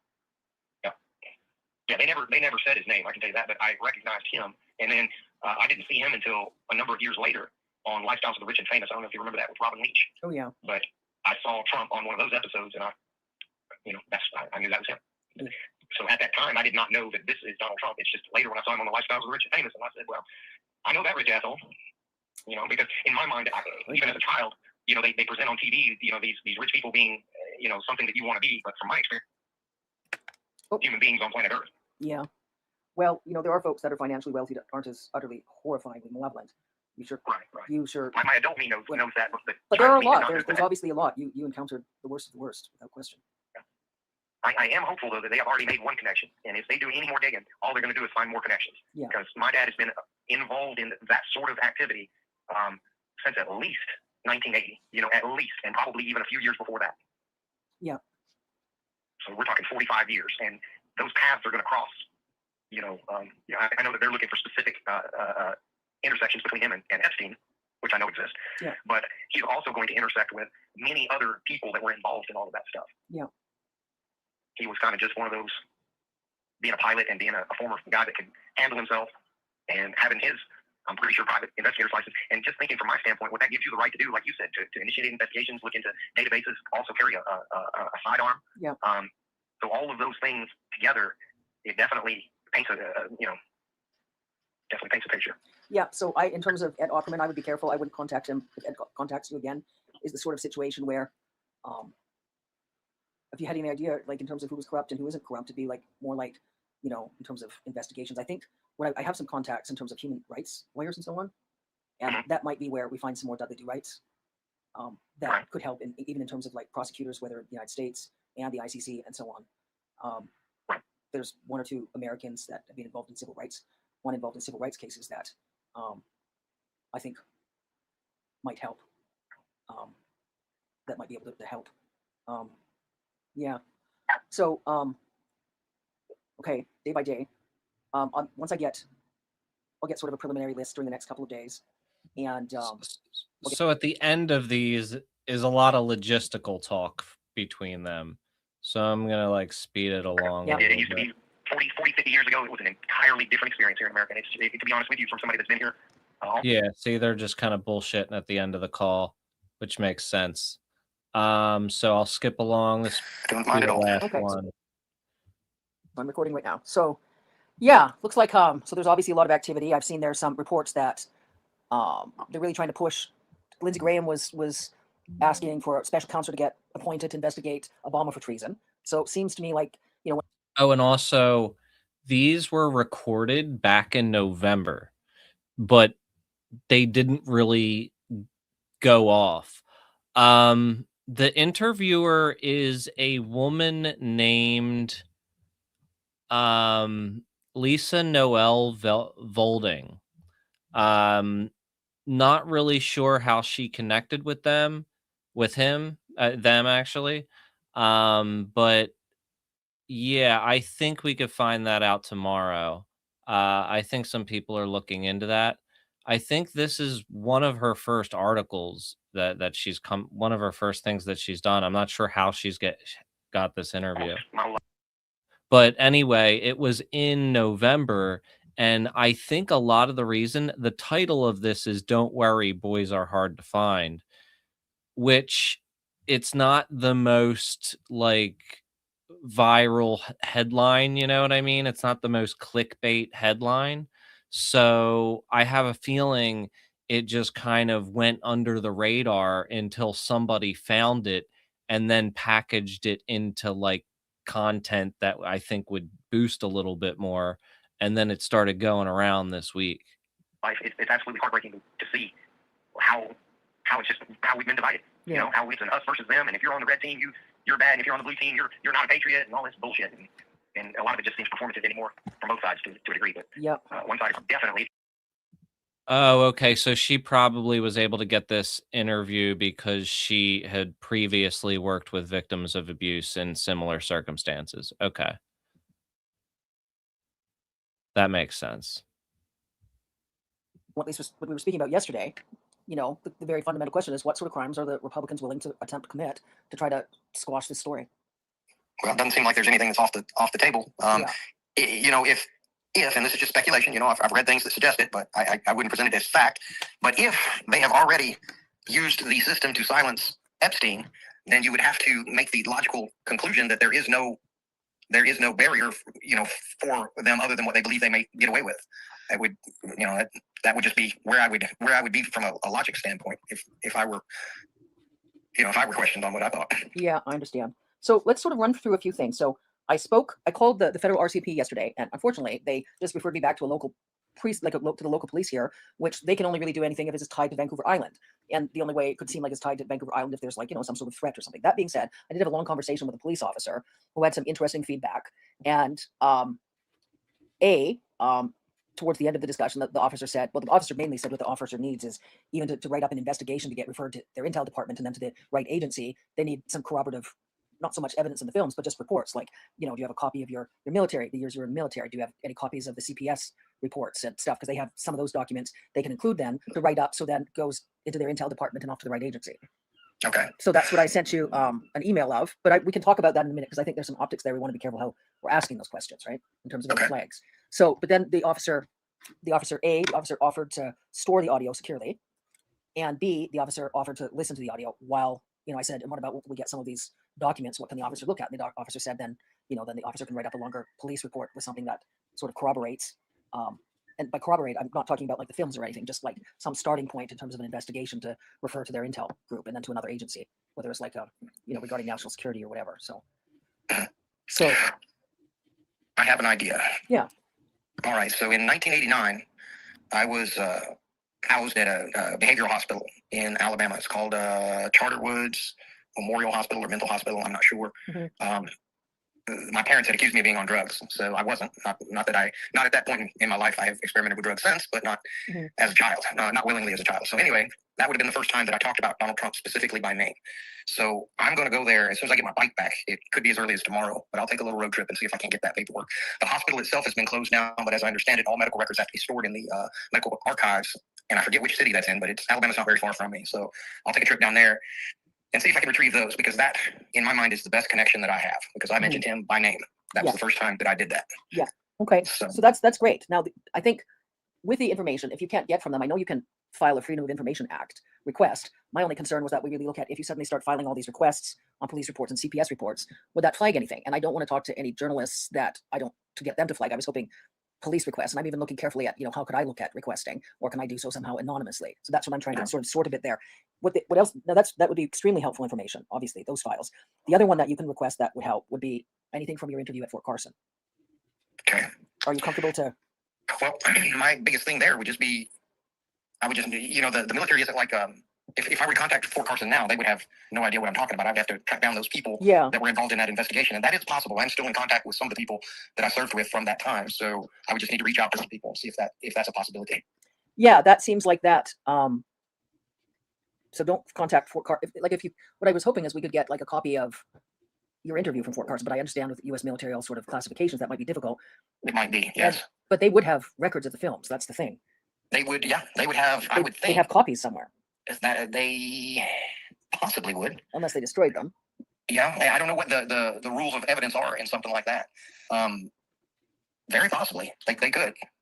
I mean, it seems like what we could start with is... Yeah, I mean, I think multiple sources have now said that if this situation happened with the person that he knew in the military, then there will be a paper trail of that people could track down. And also they said that he's more than likely in the Epstein files with all these connections as well. And that'll be another angle. Was it Bayless and the other fellow that if you could try to contact them and ask them, if they would be willing to talk about it? Yeah. And just say it's extremely confidential, isn't with any, that it would be confidential and so on. Like that is just like a starting point there. Right. Well, I will reach out in that direction and see what I can reach. And as soon as I get my bike back, I will take a little trip. I've been kind of wanting to go for a ride anyway. So yeah. Well, let me ask you a question. Like, do you think, is there any way that they could be, like, if you even reaching out to them might trigger anything in terms of? Not from their end. If I'm being monitored, if I'm being passively, surveilled in some way, then maybe. But I don't know. There's so much going on that I would not think that too many resources would be dedicated to me. Kind of just with everything that's going on. I doubt it would raise any flags. Mm-hmm. Not less. I could see potentially if I started going and trying to get my CPS reports and contacting Texas, Tennessee, Alabama, and Florida, trying to get the police reports from my childhood, I could see maybe that raising a red flag. Yeah. But as far as just me reaching out to my old Army buddies, I don't think so. I think I could probably communicate with them, see what they remember. So my suggestion is that before you reach out to your old Army buddies, that you get the paperwork from the hospital first, because that's a very important starting point, just in case you reaching out to your buddies would in any way trigger anything. And you can travel there safely to and from and so on. Okay. So yeah, let's get the paperwork from the hospital, and then we can look at reaching out to the Army buddies afterwards. And then whatever of those copies, we'll just figure out how you can just photograph them. And I think with Proton Mail, there's something called Proton Drive, and there's like a certain amount of gigabytes of storage. In fact, I just uploaded one of the audio recordings in Proton Drive because I'm looking at how is most effective to get to the police officer once I go through those other audio recordings. And then on a positive, like the audio, how great, the audio recordings will be stored on a Victoria Police Department's secure server. So that's something that's important. I feel much better about that actually as a starting point. So, and then I think now what the police officer said. Well, let's talk about some of those in terms of like the investigation. This is sort of from their. They might be just talking logistics through this one, but I'll see what's going on here. Perspective, they look and they say, okay, how do they know you're telling the truth? And I said, well, when you hear the audio recordings, you'll hopefully you can discern. Right. You know, some folks are different. You know, like, now the police officers, you know, got lots of experience, and you know, I know the police officers' approach to hearing the audio files would be quite different than sometimes how they might look. So they're asking, well, where did I meet you? You know, those sort of questions. And I said, well, I offered to help. You know, I tried to provide the right context. So in terms of, you know, I know what sort of questions folks will ask. And so some of the folks, like, something that in terms of documentation that helps in terms of with the police is that, you know, that, yeah, you were at the Army. Do you have like a document that says what years you're in service that you can send me that we can start filing? Yeah. I got a DD-214 that gives you my years of service. Yeah, I can corroborate that like in the next few minutes as soon as I get off the phone. Oh, sure. That's perfect. Because then I can send, when I send a link to the audio files, I can send an email with the document, anything that we have that would help to provide context right now, even before she's listening to the audio. Right. So, well, that's okay. So that's a good start. Those documents. I will forward you those things, and I will start getting me an itinerary to go down to Alabama. It'd probably be Monday, Tuesday. I'm in my mind. I'm thinking I still had my Jeep. I'll listen to the last one. Is there something in this one? I feel like we checked this out last night, but maybe I just missed it. What was in this one? Are you okay if I record right now? Yeah, you can. Okay. Well, you know what was going on there in Alabama where they got caught with those 10 kids. That's just essentially where I came from. You know, something like that. And as I understand it, 5 of the kids out of the 10 were related to the people running the operation. The Trump and Epstein operation. Yes, yeah. And you know, in as much as these people are going to go down, they were working for somebody. Yeah. So you know, I'm sure that those people, and they deserve to go to prison and all of that stuff, but they were running this deal and filming their films and doing all the things that they were doing for somebody else.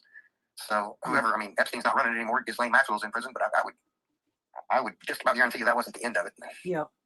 So with those, when we were just discussing with the parties, those torture parties with the girls at the brothels, they'd go to the parties, and often they didn't come back from the parties. Summarize again what was going on there. Well, sometimes they would go to the party and they would be beaten to death or tortured to death at the party by the client. Other times they would go to the party, and depending on I know sometimes the status of the person that the girls had been an escort for would be problematic because they wouldn't want to leave like a witness. So you mean like just an individual that was considered high profile? Yes, I couldn't name names on that. I don't know who, but yeah, sometimes they didn't want to leave the girl alive. So how often, when the girls from the brothels would go to the parties, how often did the girls not come back? If I had to guess, I'd say like half the time. Half the time. Yeah, the parties weren't something that happened all that often. You know, like it'd be around like the federal holidays and stuff like that, Labor Day, or, you know, 4th of July, where you typically would think of as a 4-day weekend. Yeah. And you know, not all of them had parties. Well, I guess all those bigwigs have parties, but you know, not all of them were those type of parties where they had underage people, I guess. So I don't know how that part was organized. Yeah. Yeah. So they seem to tie the parties with holiday weekends and things where could be presented sort of like, oh, it was a Labor Day party, or it was like a Christmas holiday parties, some parties at the locations, but it was always where the parties were then dwindled to 8 or 10 of the more depraved pedophiles. This was when a lot of the more depraved torture and rape and murder occurred, correct? Yes. Okay. And I just think that that's an important distinction because a lot of those people that did go to those parties and might have done some cocaine and might have, you know, had an affair or whatever with an escort, it just doesn't rise to the level of what happened towards the end of them. That's a different, you know, there's an illegality of what happened in the beginning of that, but then there's, you know, obviously there's different levels of everything. So, and I think to some degree, the people that were waiting there to the end of the party, I mean, they're using all of those other big names and stuff that may have done things that they're not proud of as cover. Yeah. You know, it couldn't have possibly happened at this party because, hey, you know, everybody and their brother was at that party. Well, I think they were probably, and I think they were probably trying to get information on all of those attendees and sort of to use as a protective blackmail layer regarding the more depraved torture and murder of American children. Yeah. Did you ever, in those years, see anyone other than American children? Okay. Let me ask you another question. Now, something I think just contextually and just more to get a sense. I know it's not what you would want to swear in a Bible because your recollection is unclear, but you know, you talked about, you know, that there are individuals that you thought might have been involved at you said parties that had assaulted you. Are you okay to talk about some of those individuals? Now, I'm asking specifically to get more context, but specifically, especially in terms of how we're looking at proceeding prosecutorially. I want to make sure we're talking to the right folks, especially considering how many folks did attend some of those bigger parties before this whittled down to the hardcore torturers. I've really kind of shared the people that I have a clear recollection of. The rest of it just kind of melds together into something that I can't verbalize well enough to make an accusation in any direction. Yeah. you know, and for some of that type of stuff, you just kind of just go off into another place. There's really no other way I can describe it. Yeah. So I mean, you deal with the aftermath, but as far as the actual incidents, most of them are blurred out. You know. Mm-hmm. And you said in terms of the parties with the girls with the brothels that when they didn't come back, that they were sort of sold. They were told that the girls had gone on to the mansion or to maybe somewhere a mansion overseas to kind of live out their dreams. But in cases, the girls were either tortured and beat to death at the parties or sometimes shot. Yes. And what would you say was the average age of the girls there? If I had to guess an average, I'd say 13. 13. Right, like a couple maybe a year or two younger, a bunch of them around that age, and by a bunch, I don't think there was ever more than 5 or 6 there at a time. But even in the short time that I was there, you know, it was Samantha was the only one that was there when I had gotten there, I think. Yeah. So. And you said so 5 at a time at the brothel. Mm-hmm. Okay. Something like that. And then at the parties, when it was just like the 8 or 10 of the more depraved pedophiles, how many kids at the parties then? Just, you know, maybe a couple. A couple, 2 or 3. Yeah. So 8 to 10 adults and 2 or 3 children. Mm-hmm. And you said that adults would vary party to party, but some of the adults were similar, or the adults were different party to party. There were faces that that I saw more than once, and you know, in being able to recognize people, I've given all the ones that I really kind of recognized. Yeah. But you would get a sense of who was more safe than others. Yeah. Yeah, my sense is that how the sort of organizationally structured is that there were sort of satellite setups, that there was more use of the smaller airports and even the smaller planes to transport, and there was use of private investigators to recruit and then get intel, even kidnap and then silence victims, and that they did use the bigger parties to provide sort of criminal cover for the more targeted parties, and that they try to keep a tight lid on the targeted parties in terms of the number of. It is definitely weird that a private investigator that Epstein worked with has the same name as this guy's dad. Pedophile participants and the number of children per party in terms of victims. Right. And there could have been other locations, like you said, you didn't experience awareness of, where the perpetrators would target different victims in different locations, 2 or 3 at a time. I'm sure that they had, I don't know, it was almost, looking back on it, it was pretty well organized. So yeah, it would be hard for me to believe that it was only happening in that one place. I never went to a different place that I can recall, but yeah. I would think. Sorry, go ahead. Oh, no, it's okay. And do you have any sense of where, like, you said there was lots of farms, different locations, but were you taken more often to one specific farm that you seem to remember more? Is that correct? No. There was one in Tennessee that I went to a couple of times. And then another one in Alabama a couple of times. And then I can't really remember specifics other than those 4. Yeah. And then one, let's see, we went back to that one. That was those 2 times. Yeah, that's really all I have much of a recollection of. I know that I attended more things than just that. It's just that as far as the specifics go. Yeah, in terms of it's hard. It's their old memories too. Some of them go back, like 9 years old. Yeah. Okay. So, I'm asking a bit, like I say, in terms of like figuring out sort of simply in terms of finding the right prosecutorial support and in terms of carefulness of us getting those copies of those reports. Like it's sort of a weird chicken and the egg thing in terms of like, you know, some of the police departments, they'd want to look at copies of reports, but we want to get those copies of these reports safely without triggering anything in terms of United States surveillance.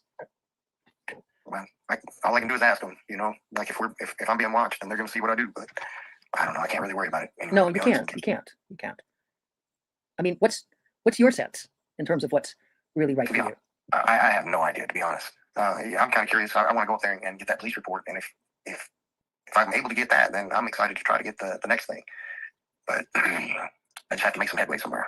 Yeah, well, let's just go report by report, and I'll figure out. I know that there's a bunch in terms of Freedom of Information Act requests. I want to talk to the police officer again here. I mean, obviously, whatever the police officer talked to the police officers in the Intel division, they wanted to call me. So like I say, I'll follow up and I'll say, look, we have these other reports. I can save them to see if we get sort of the document I've got filled out a bit in terms of list of evidence. You can just say here, there's a just list of a number of police reports from childhood, CPS reports, all those ones, and then we can just sort of look at what we've requested, get some information. Then I can, when I get the flash drive or the audio, so the different documents to the police officer to listen to, then I can say, here, look, this is what we've been working on so far, and I'll just tell her my concerns in terms of if we ask for a bunch of these reports, is it going to flag anything, that would be in any way, considering the situation. I'll just ask if they can run the reports, even, or who they could tell me that could run some of those reports that I could ask if the police department can. There must be somebody else who I can speak to on Vancouver Island that can just run those reports, or in Ottawa or something, without flagging anything. Some of the journalistic organizations where there's tons of requests going through, I just want to be super careful in terms of where the request comes from, just so there isn't any inadvertent attention on you. Right. Obviously, pardon me? I said I am fried. I'm gonna have to let you go. I gotta listen to some music, man. Yeah, no, don't worry. Are you okay? Yeah, I'm okay. This just really takes me to kind of a dark spot, man. And I kind of need to listen to some music for a while. Okay, no, I understand. Enjoy some music, enjoy some quiet, and take care. All right, I'll talk to you later. Okay, I'll talk to you soon. Bye-bye. Bye-bye. Well, yeah, that was disturbing. And like I said, even though this was initially published in November, it did not go viral until this week. So people have just really started to investigate this. And, there's already been a lot of connections that have been made. Some timeline things are off in some areas, but that is understandable. That happens. Not everything's going to be perfect. But this is really, really disturbing stuff. Tomorrow we'll see if there's anything new on this. I also have a ton of stuff on ICE from them releasing drones soon, a plan to send drones through the city along with their thugs, and a whole bunch of things related to that as well. And as always, if you see anything that you think I should be covering, send it over to me, even at my socials during the day or whatever. I'm here every night at 10 p.m. unless I have something going on, which is on very rare occasions. But yeah, thanks for joining me. If you're interested in my book, Paper Squares and Purple Stars, My Life as a Rave Outlaw, you could just search that. It is a memoir about my time in the music industry between 2008 2011, when I was throwing 8 raves up and down the East Coast. Yeah, I have a couple of other books as well, which you could find just by searching. But yeah, thank you for joining me tonight, and I will catch you tomorrow. Oh, and I have my documentary style video coming out like tomorrow or the next day. It's called The Cold War Was World War III, and it goes through my thesis essentially on how the Cold War was World War III, and all of the wars that were wrapped up into that, and all wars in general are, for resources essentially. So I'm really excited to release that because I've been working on it for a long time. I just have some really, really small things, basically with a thumbnail to finish, and then I'll be ready to publish it. So look out for that. And thanks for joining me. It was obviously really heavy stuff tonight. And but yeah, necessary, I think. And yeah, well, I will catch everybody tomorrow. Peace.